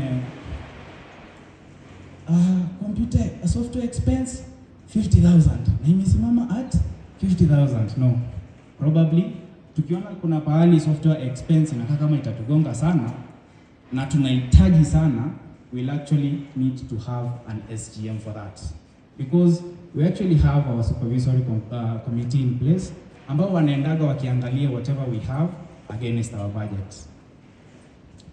Yes, that's why we actually had the software committee, the supervisory committee in the SGM, because we note some things and we needed to have the SGM. This is just a budget, but we will be working not to surpass it, but just to have an allowance of that and as an item. So tukitoa Bwana Kidhinji, tukitoa alafu itokea. So unaona ilitokea na hatukuwa nayo before. So unaona ilitokea na hatukuwa nayo before. Na ukiangalia hata yenye ilitokea imefika 50 for the whole of the year. Yes, na ukiangalia we have our targets right now. We have our targets right now, and with the targets we are working on, haimaanishi hata ile surplus tuna anticipate ikwe for 10. Kuna ile target tunapeana na kuna ile unapata mtu anakuwa nayo personally, si ndio? Target haimaanishi utafikia hapo hapo, inamaanisha hata unaweza ukasurpass. Yes, so this is just but an allowance. Si pesa ambayo tunaweka hapo ili tukule pesa, no. It's just but an allowance so that we may be able to work. Yes, so Bwana Kidhinji, what is your opinion concerning that? Ama any member mwenye pia angependa ku hit against in.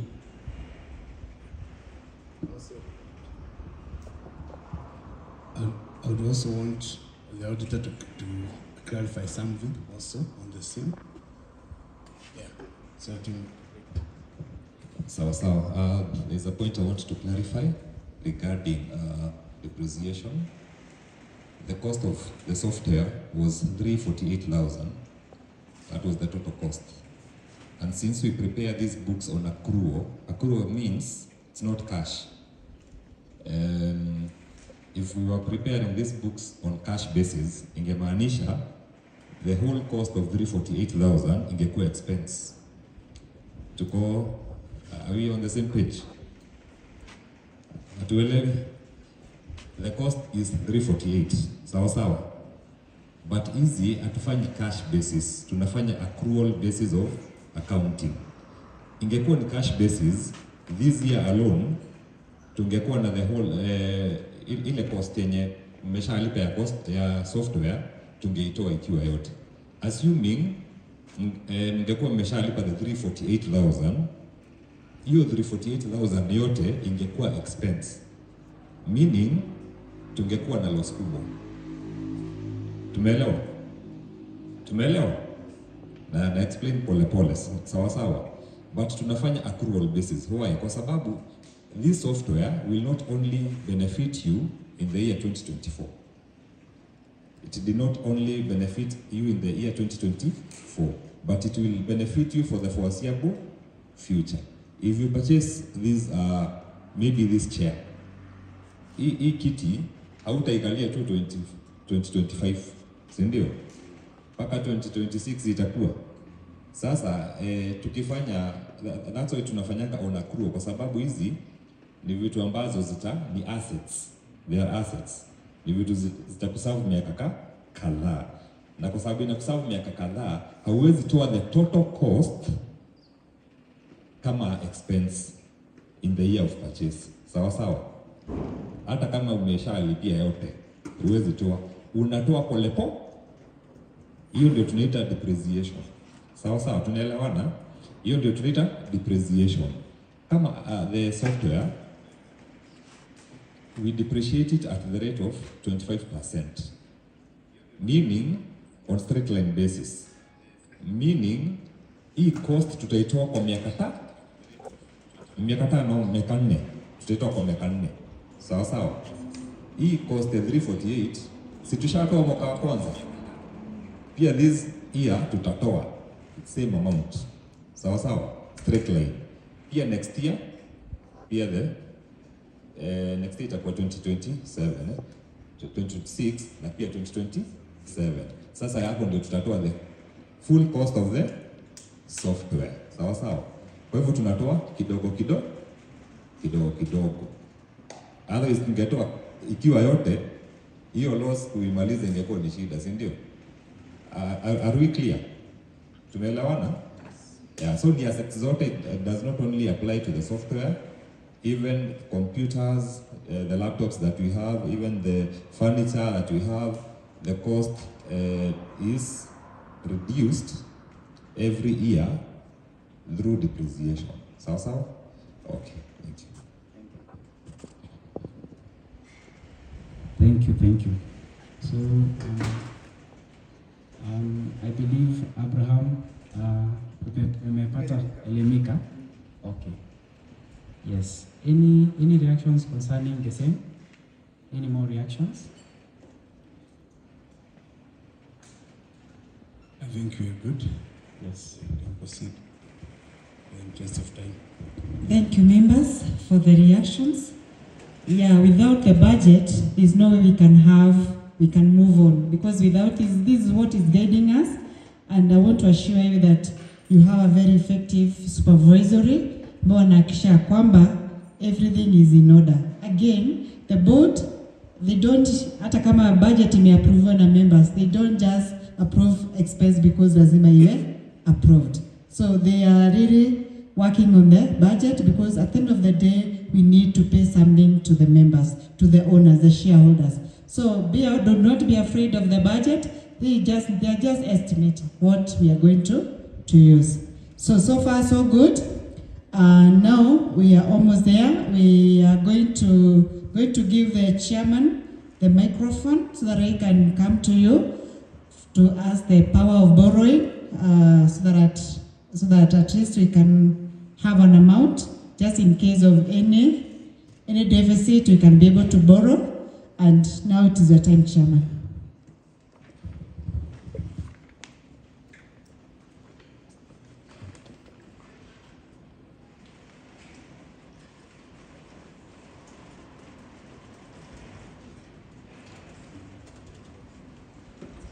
Okay, members, we must agree one thing, that we are growing very fast.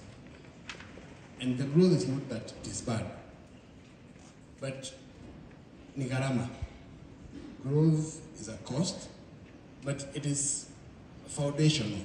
Ni kuweka msingi sababu ya where we aspire to go. We want to have a strong foundation in our society. What does that mean? Inamaanisha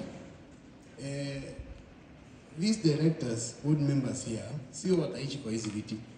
At some point, they will exit, and others from you members will come over. But we need a firm foundation, in the sense we have the house set in order, and that has been our initial objective all over the last year. We remember, as we had stated when we were starting the SACCO, tulianza kama chama with a few members here who I don't see some of them here. But we encouraged that chama until now we got to a point. It was 2 years as a chama, and out of that dedication, we were able to formalize into now what we have, a legal institution that now can withstand or that can attract respect and that can be valuable, so that we are also able to get valuable services. We need to have a community that is very liquid, in the sense that ukitaka pesa hausubuki sana. You have a place where you can learn na upate hiyo pesa. So it is in that light that now we're getting to a point whereby we need to be more liquid. We need to have capacity that we can continue empowering our members to greater facilities. As we continue, the board has a plan to unveil more products. More products.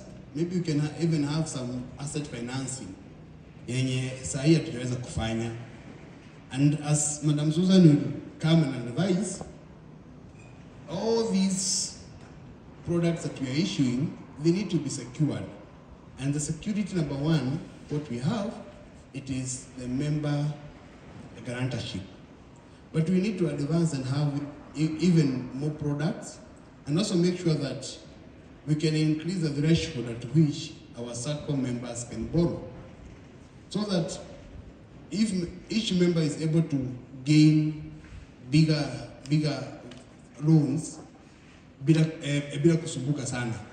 So we have SACCOs whereby ukitaka loan ya milioni moja inabidi wakupatie hiyo loan. Ushapata approval, lakini they dispense the fund in instrumental sababu hawana hiyo pesa. So hatutaki tufike hapo. That's why we need to ask for your permission so that we can borrow. If you're able to find facilities somewhere at a better rate, we can bring it here so that you are able to continue growing and to continue utilizing the SACCO to members' benefit. So with your permission, I want to invite your thoughts and to also invite you into supporting the board na kuwapatia nguvu ya kuweza kukopa, so that at least we are also able to be in a position to be more liquid, so that we advance the SACCO to the next level. So now the floor is open. We want to hear your reaction, questions, clarification, and also now proposing and also seconding as an affirmation that we can proceed.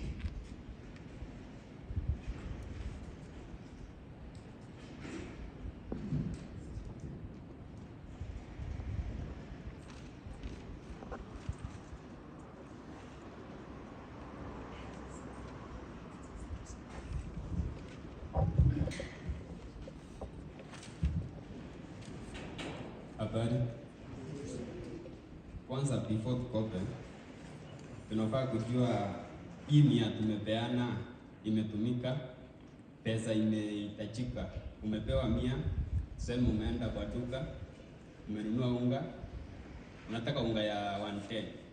Sasa kama hii 10 ndio imekukoza, ndio tujue kama ni 10 imekukoza peke yake ama tutaongezea kidogo. Tukijua hapo tutasema.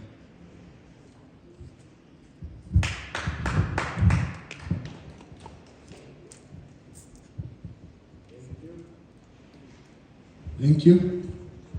Any other question?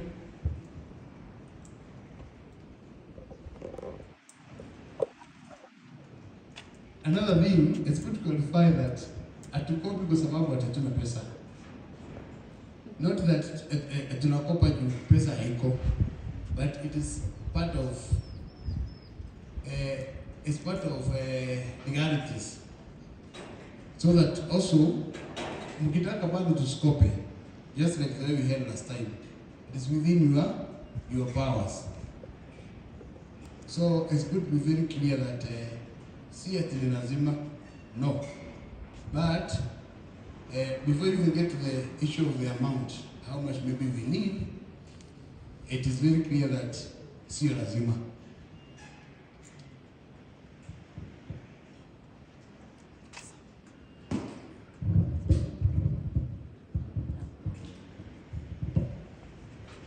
Nilikuwa nataka kuuliza, tuko hii ni AGM ya pili. Nilikuwa nauliza kama hakuna venye tunapewa dividends after all that long.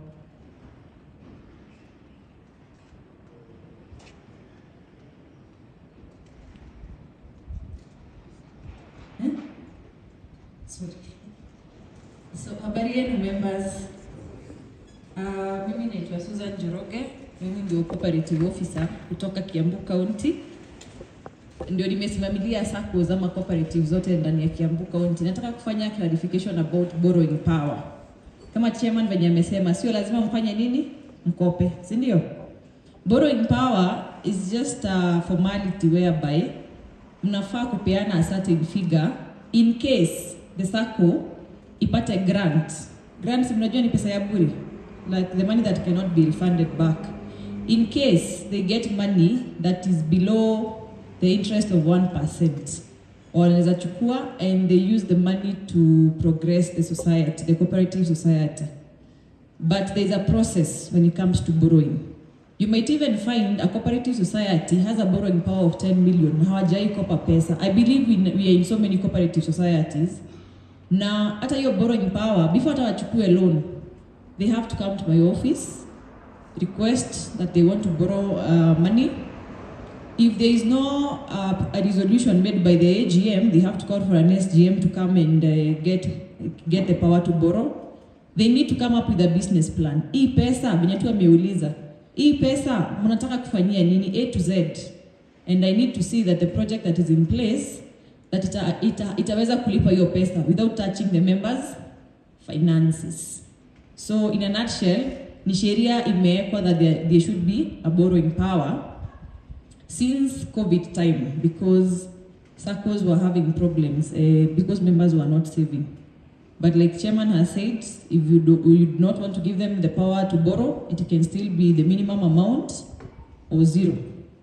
But when they need to get money from somewhere, maybe as a grant, lazima watawaita tena if that amount is not passed.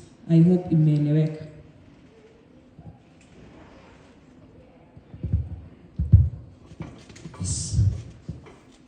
According to me, about borrowing, mimi naona bado tungali wachanga sana kwa kukopa pesa.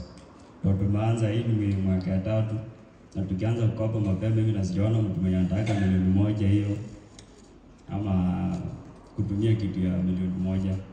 Bado tunachaza pesa, zikifika mahali ndio wenyewe sisi tutasema tunataka kitu fulani na tuanze kupora pesa, lakini kwa saa hii kukopa pesa tungali wachanga sana.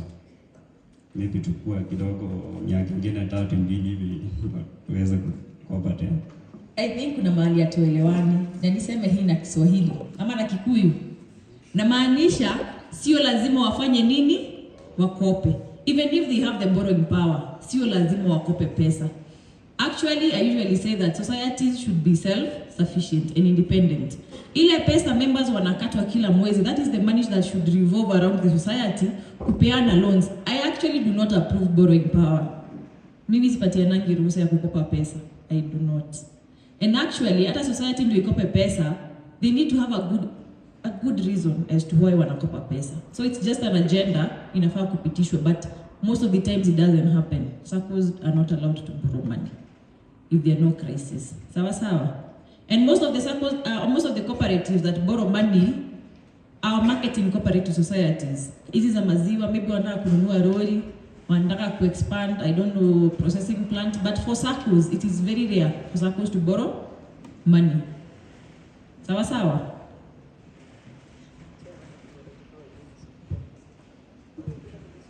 Habari ya jioni.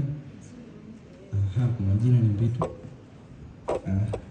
Mimi nilikuwa naona kama borrow ni kitu mzuri kulingana na mimi.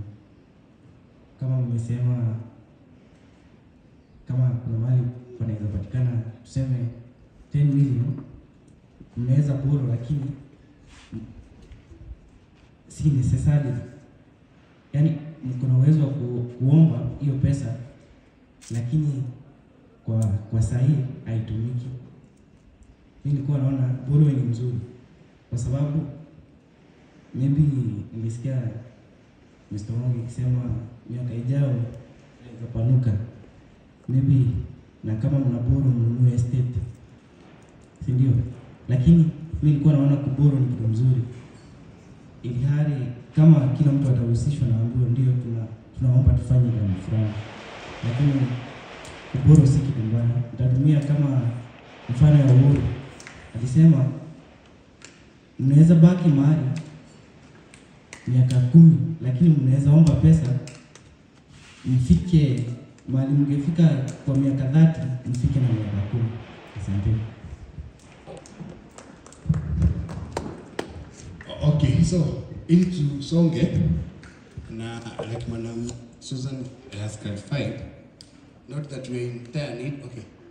Yeah. Hello.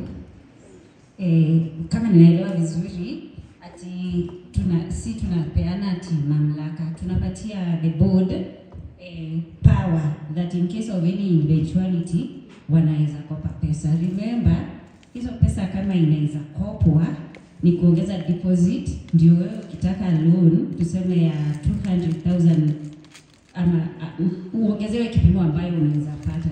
Na nimeona ati kupeana tu hiyo power ya wao kusema ati they can borrow, not that they are borrowing but they know that it is within their power to borrow, itatutisha another SGM. Na nimeona hiyo SGM kwa budget ni around 70 to 80,000.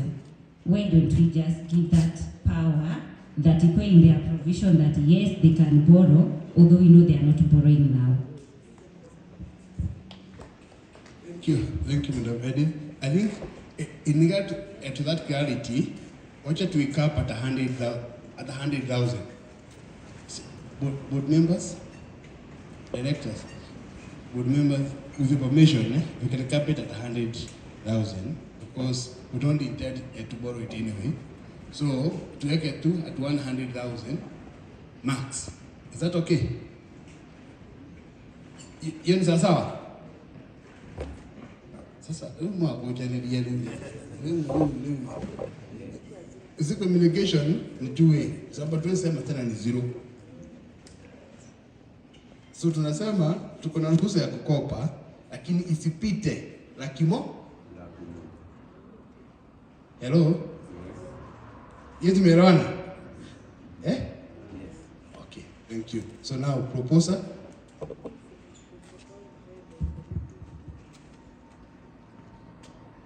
And as the proposal comes, I think I would want to clarify on what Madam Ijeri mentioned about the dividend. And it is very evident that for sure we should be meeting for the AGM with a profit at hand. And like I stated earlier, that this being our first year, you may really see and appreciate that kuna a lot of investment that tumefanya za kuweka foundation, which actually it could have taken us a longer time ya kuzifanya.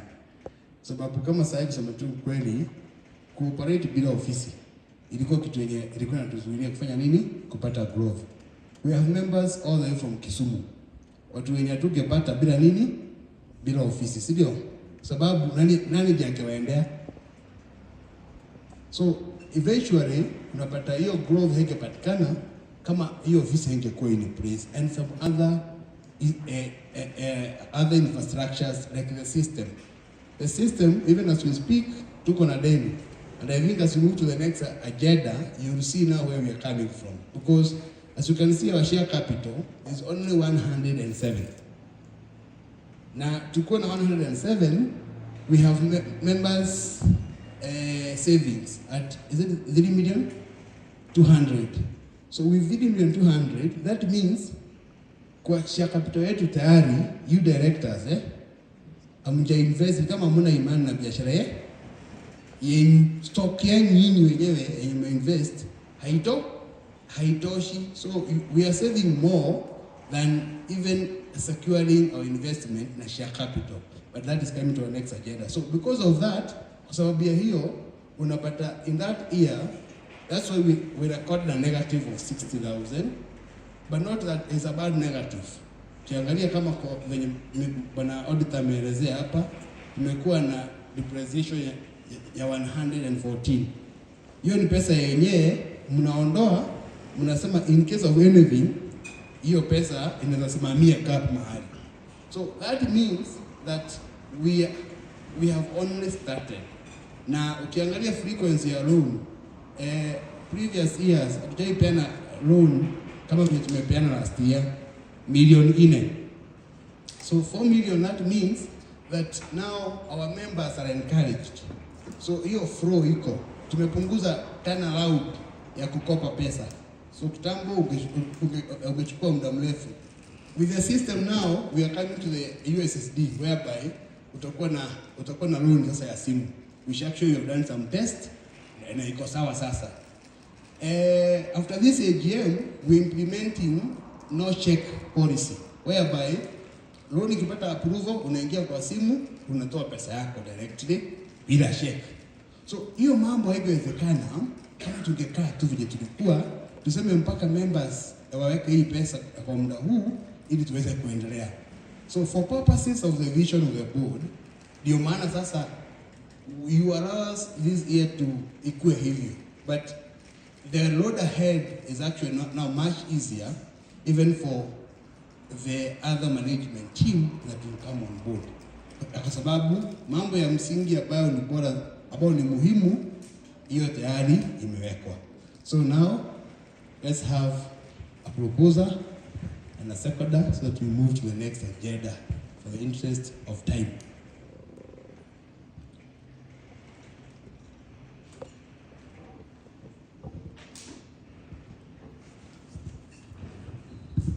Edith Wanjiko, I propose.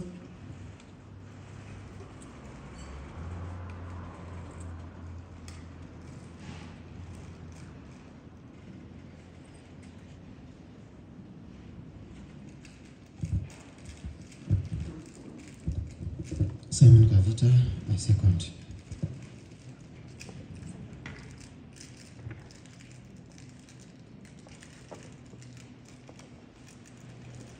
Thank you, members, for that. It is good that we are participating and asking questions where we are, and that's the purpose of the AGM. As I told you in the morning, as we were starting, that we are the owner, we are the shareholders. We have to ask all the questions, and you are the one who have given the board members responsibilities to work on your behalf. So you have all the right to ask all the questions. So as we progress now, I would wish to welcome our director, Mr. Mwangi, so that he can take us to the next agenda, and we shall be well.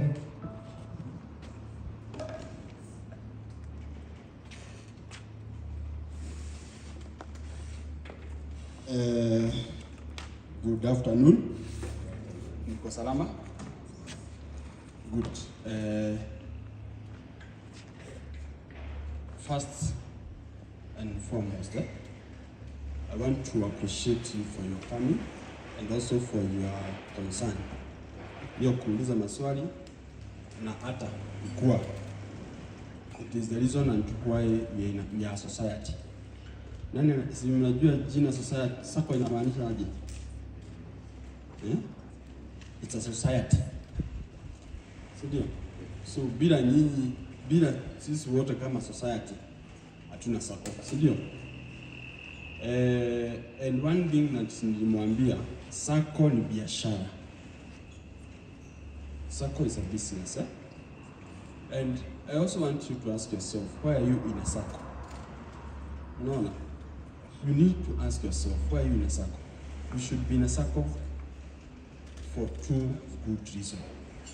Okay? One, saving.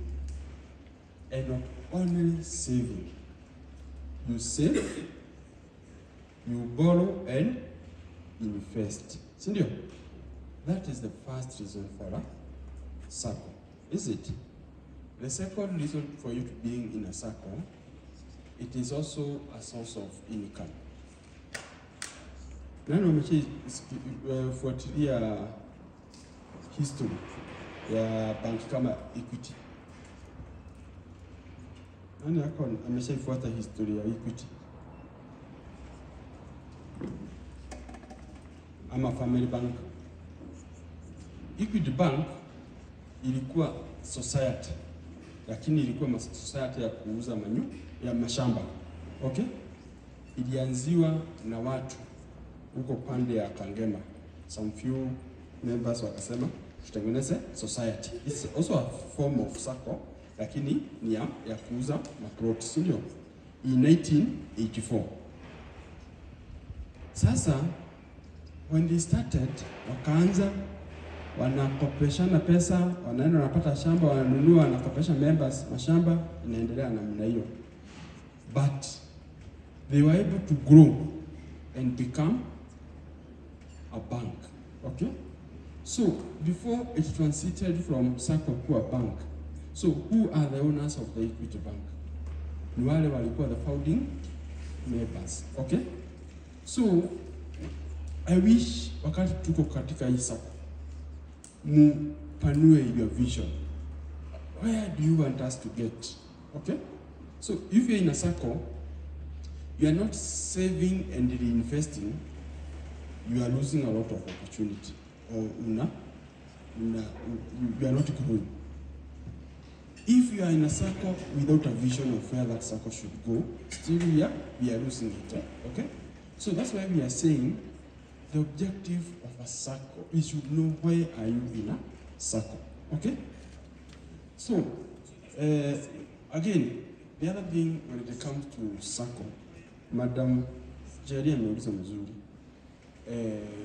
that apart from sisi kukopa na kupata interest, it also needs to come a time wakati tunakuja tunasoma mahesabu zetu, tunaona hii ndio faida yenye tumetengene, tunapewa kitu inaitwa dividends.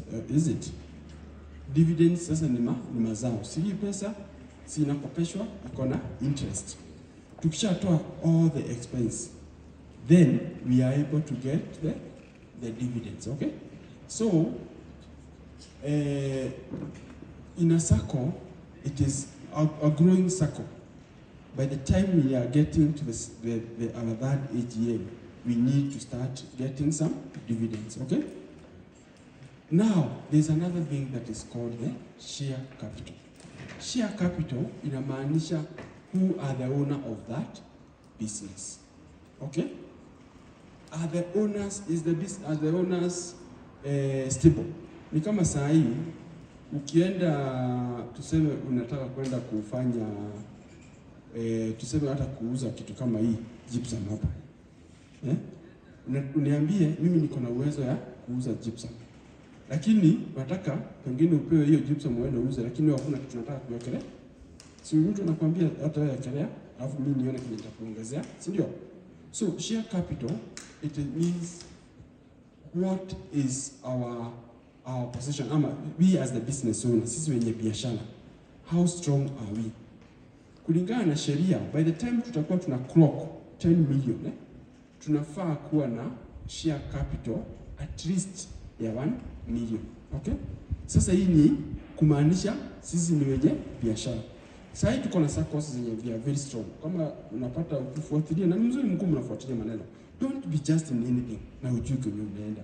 Jua hata zile SACCOs ziko nje. We have one of the strongest SACCOs inaitwa kina Tower SACCO. We have kina Amicus. No. Ni SACCOs ziko na asset. Unasikia ziko na 6 billion assets. You know?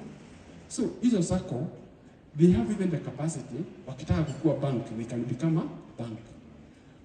Who will be the owners of those SACCOs? They are those who are the members by now. When you're gonna share capital katika hiyo SACCO. Okay? So, what we are looking for is that since our SACCO is growing, we don't want to get a point that our saving will go so high, then we shall have very little share capital.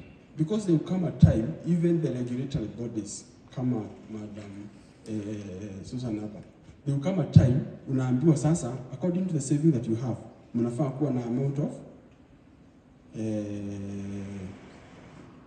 share capital. Okay?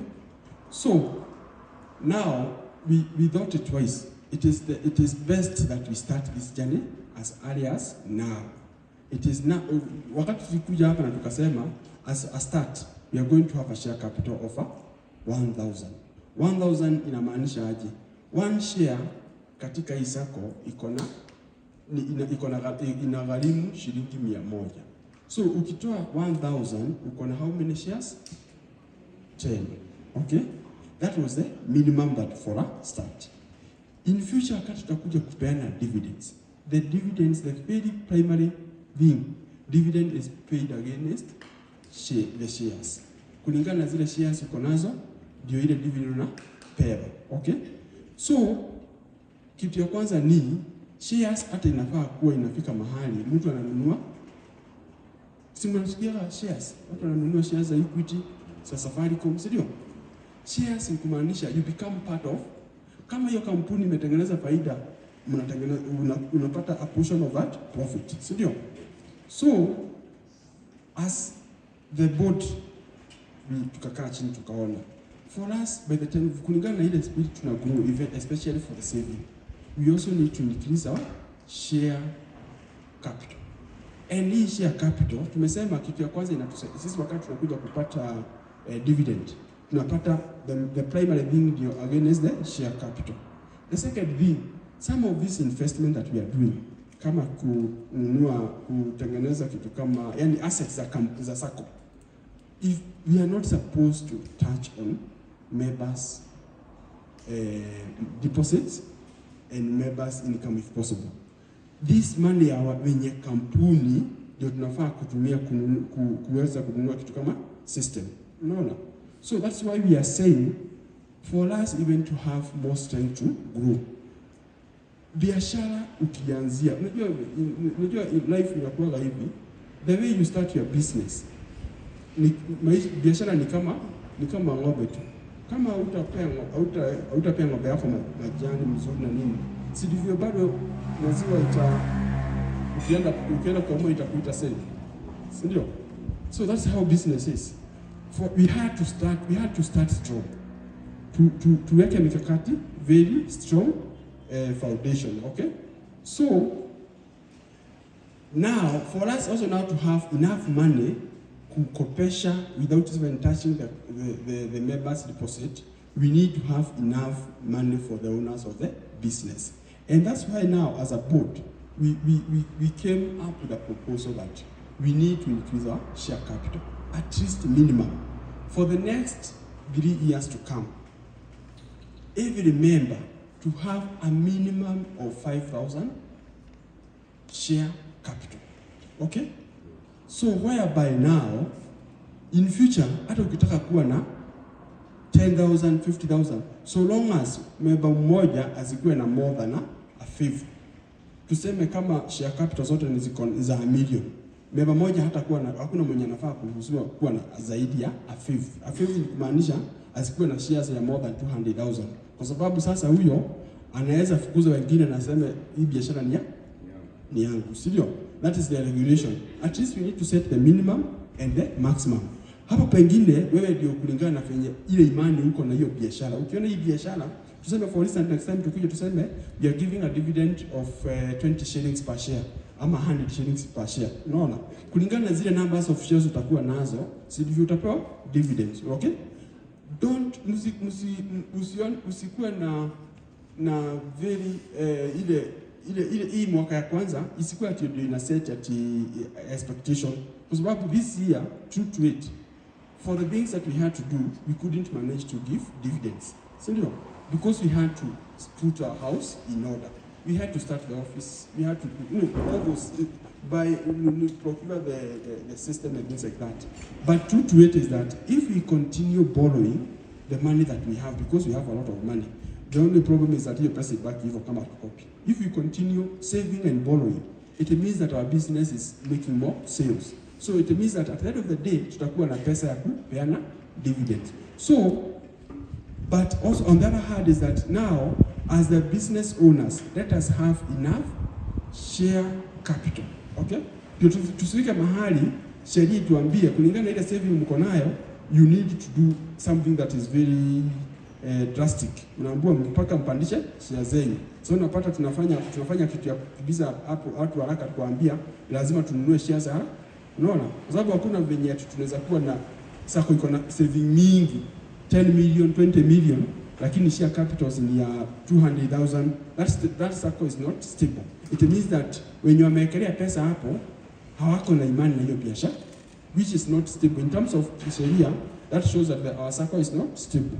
So as a board, that's what neno mingi imeandikwa hapa.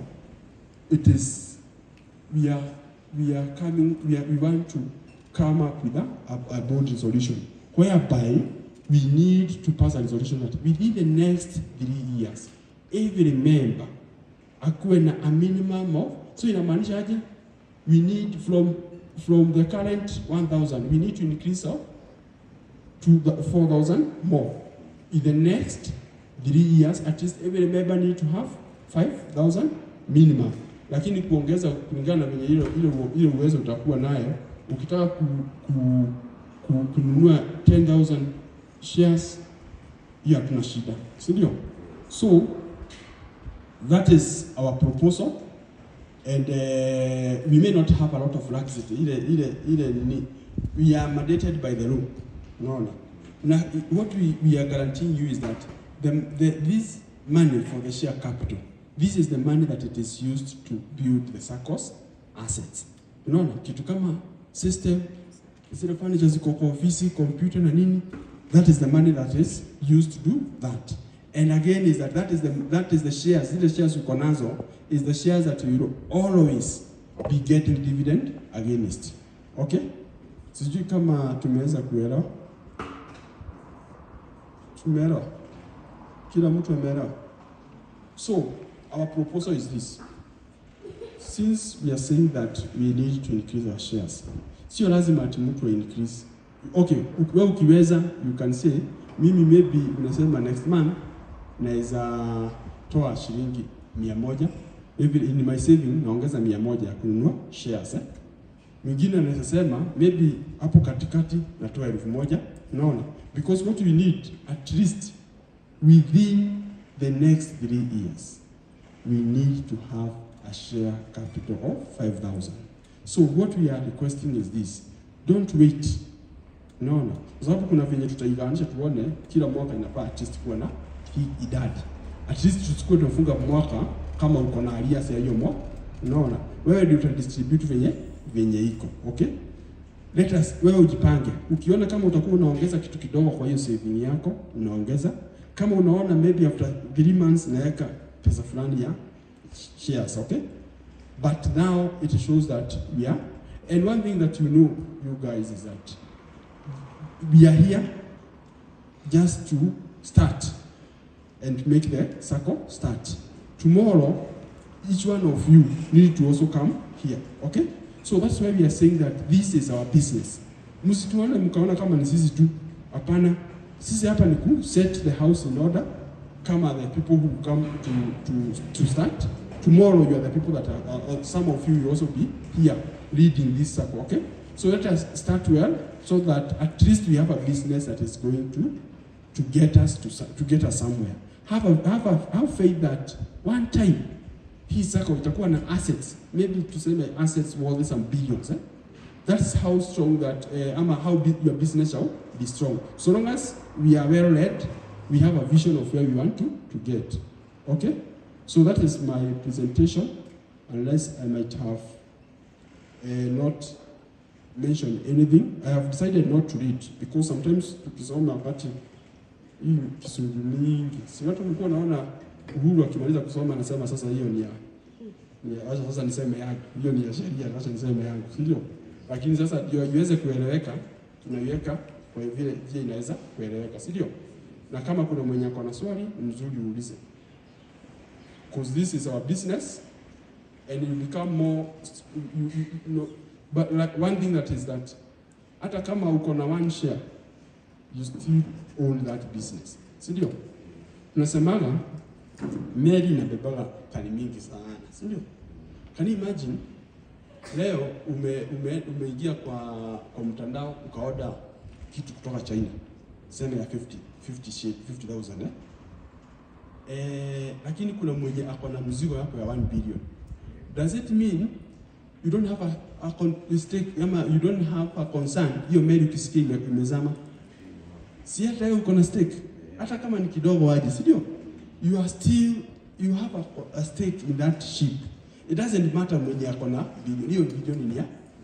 Kuna msemo wa unasemaga unaona dofu ikidungwa sinachikia uchungu. kuna kale kamba kidogo kakidunga nini ndege kale kadege kidogo, si hata kanasikia uchungu, si ndio? Ile no matter how small you are, wewe unasikia uchungu kulingana na kiasi yake. Ndovu itasikia uchungu kulingana na ukubwa yake, si ndio? Na ndege kidogo anasikia uchungu kulingana na. So whether you are the business owner and you have a stake in this business, but let us set up a business that is stable, okay? And one thing that we say that this circle is not for them. This circle belongs to each one of us. That is why today we don't have only members from Diamond now. We are opening up to people who can now have this, who can carry this vision. So today, kwa sababu maybe you have changed your place of work from Diamond to exit circle. Hapana, you are not there kwa sababu you are persuaded by Mr. Mom to exit circle. This is a business and you have a vision. Sindio? Save with a vision. Borrow and invest wisely. Okay? Today, if somebody is earning 1 million, anafanya mambo yake yote ya pesa inaisha. Another person is earning 100,000. Kila mwezi ana save 10,000. After 10 years, nani atakuwa huyu richer? Ni mwenye ana save. And not only saving, but saving and investing. Okay? So if there is any question or any reaction, I'm ready to take.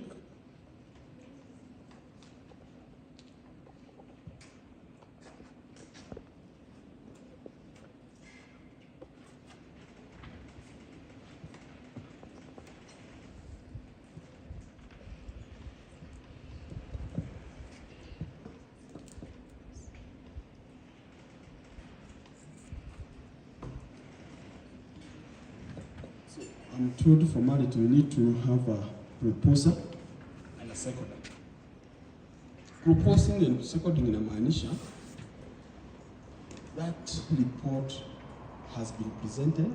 There was somebody, si kitu tulifanyia kwa ofisi.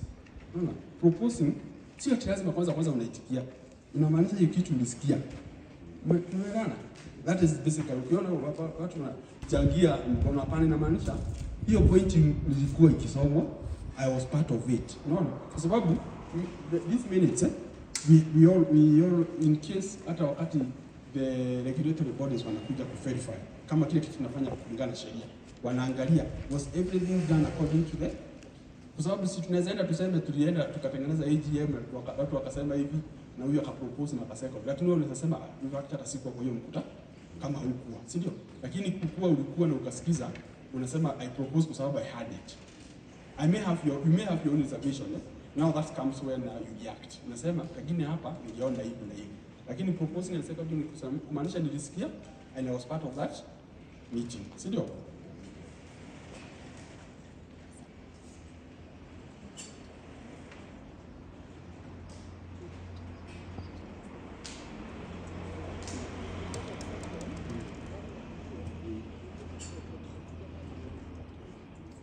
I'm being advised number. Kwanza we propose and somebody second, si ndio? Then we do a vote wenye wameitikia na wenye wameona maybe they have a different opinion, si ndio? So proposer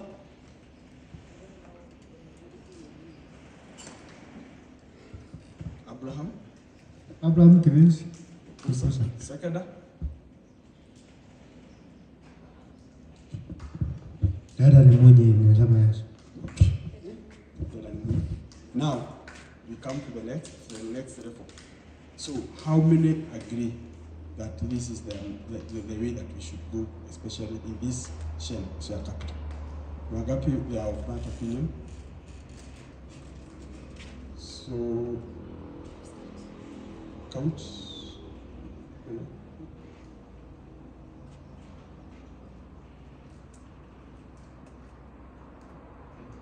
$23. How many of contrary opinion? So hii inakaa kama ile impeachment ya Gachagua. So thank you very much.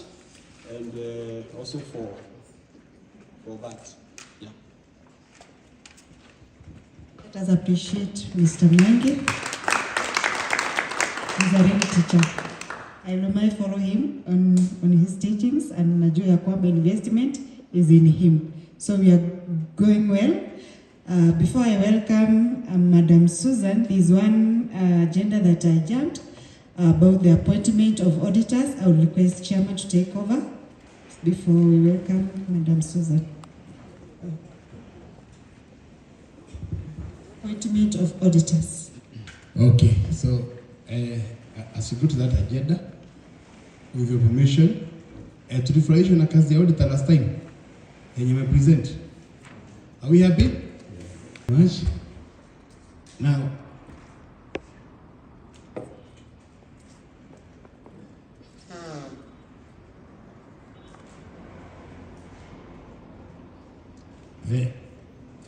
during the last AGM, as it was proposed, it was seen and deemed wise. The board also act in the interest of the SACCO, and I'll request again to move the same motion and agenda to you members. If you so think that we acted wisely, you convey the same mandate to the board so that they will have the right to interview and appoint the auditor as per the spirit and guided here, so that we are able to consideration that we have to endure before appointing an auditor. So I would want your proposal and your affirmation as you convey the mandate of appointing the auditor to the board, or of a contrast opinion. If you have a contrast of opinion, you can as well relate. If I am understood. Am I clear? Members, clear? I am not. Ili tuweze kuita ama kufanya interview ya hao auditors pasipo kuhusisha members directly. However, mnaweza pia bado pia kubaliana hapa tuendelee kupatia auditor mwenye alikuwa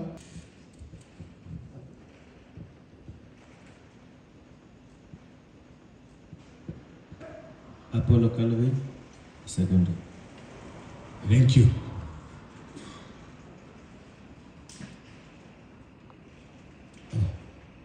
MC umetoka.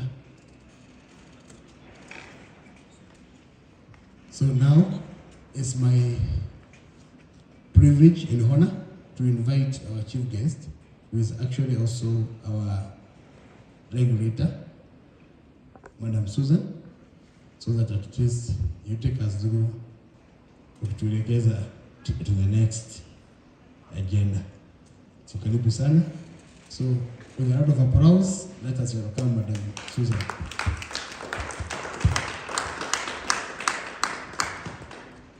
Thank you, Chair. Habari yenu members. Mko salama? Leo mmetulia sana. But it's a sign that everything is going well. Si ndio? Financial institutions being default rates, that will happen. Members' expectations, board members, also that will be a challenge. And other things is a change in technology, but I'm going to help you through it, maybe through training and advisory. So my work as a cooperative officer is to ensure that the board members wenye mmechagua nyinyi members, jua mwezi kuwa kwa ofisi nyinyi wote, that wamefuata sheria, all the rules and regulations zenye zimewekwa na katiba yetu ya Kenya. Na ukitaka learn so much about cooperative societies, go to your phone and search for Cooperative Act, Cap 49. Same, we are glad as we were being presented our accounts. We were informed that we have invested our money with CIC, and we are privileged today to have one of the representatives from CIC just to assure us that our money is safe and lazima tutapata kakitu. So welcome Moses as you talk to the members, just briefly for them to hear from you.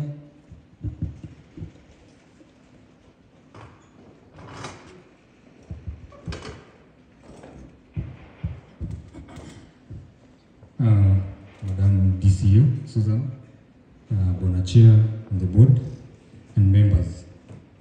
Muriega. Karibu Murima. Nizongea Kiswahili. Sawa, mimi naitwa Maingi Moses, nafanya kazi. So mnajua DEC ni cooperative pia.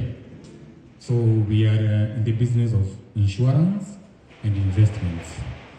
Sawa. Insurance and investments. And I would like to thank the board, Bonachia and the board, na pia members kwa kutuchagua. Si tunajua there are so many insurance companies in the business of insurance, ndio? Anachagua CAC. Unajua mambo ya money market? Hamjui? Sawa. Money market is an investment platform mahali unaweza badala ya kuweka pesa yako kwa bank na ikupatie interest, unaweza invest na sisi kama CAC na tunakurudisha pesa yako na interest, and our current interest rate sahi ni 12.65% per annum kwa mwaka moja. Kwa hivyo kama uko na pesa mahali umeweka na ikupatie interest, that is you kwa bank na ikupatie interest, you can invest with us na tunakurudishia na interest. Sawa. Sacco na uko na loan and you happen to kutuacha sisi kama CAC, we come and settle the whole balance, ndio? Si mnajua kama umechukua loan, si kuna guarantors.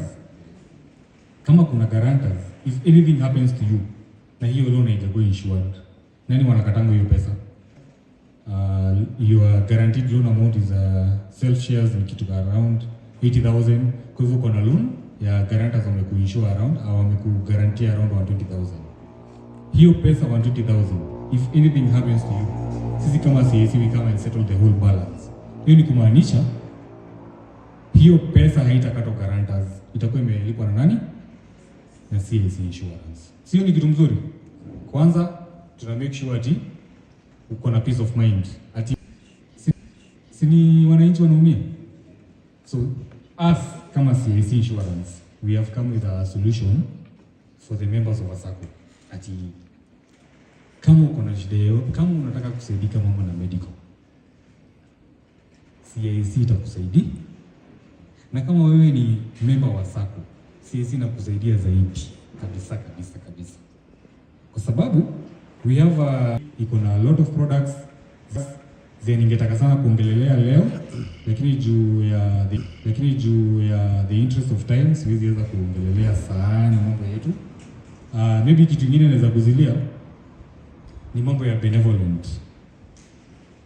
Sisi kama members wa DEC SACCO, kama we insured against death, ati if we lose a member wa CAC, DEC SACCO, sorry. If we lose any member from DEC SACCO, kuna pesa fulani DEC SACCO inaletea familia yako. A certain amount of money DEC SACCO lazima ilete kwa familia as long as mko insured na CAC. Familia yako, that is your wife, nuclear family. Unajua mambo ya nuclear family. So your nuclear family is your wife and your children. Watoto na bibi. Ama bwana na watoto. You only pay for 1,500 shillings. Kila mwaka. Once you pay 1,500 shillings, if we lose any of those, your wife and your children, DEC SACCO inawatembelea na inawapatia 50,000 for any loss. Na sasa hizo member amelipa pesa ngapi? 1,000 ngapi? 500. Sasa niulize, next time tukiuliza mambo ya CAC kama tunaendelea na CAC, mtakubali? Si ndio? Sawa. I think that's enough for today. Maybe mambo mingi tutajua mambo wakati wa education. Nitakuja niwaelimisha about a lot of things. The most important thing was to thank the members and the board kwa kutupatia the opportunity of working with us, and we hope that tukiendelea mbele we are going to work with CAC even more na tuangalie maslahi ya members. Namba yangu, if you have any question concerning insurance, kama una swali tuna insure ng'ombe. That information, we are almost ending this time. I'm going to welcome Madam Susan again for another agenda of election of the board members and the way forward for us to come to the end.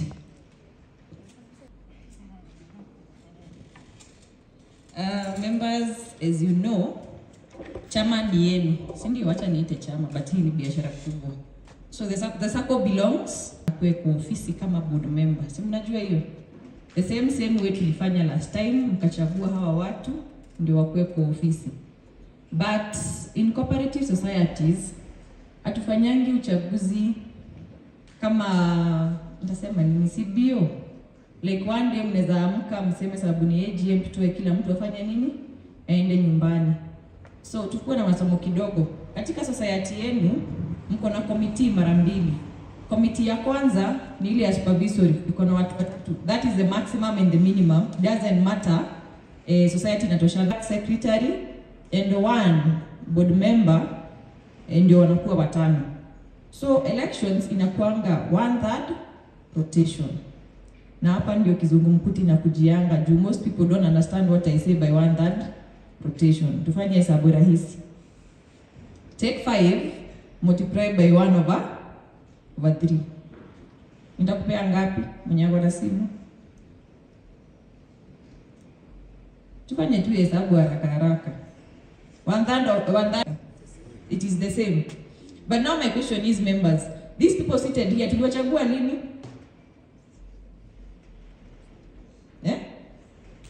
How many years ago? 1, sindio? Have they served for 3 years? No, they have not served for 3 years. So what does that mean? They continue serving us for the next 3 years until we do what? Until kila mtu afikishe miaka ngapi kwa ofisi. But pia nimesema, if you members, you'd want to change someone or something, so mnafaa mniambie. Actually, I'm seated in that board. Ni vizuri kuclarify. Mimi sikuangi upande wa board. I'm always there to protect the interest of members. So kama uko na issue yoyote, you go to the this is the chain of tuseme conflict resolution in cooperative societies. Kama uko na shida yoyote inafanyika kwa society yako, sio kwa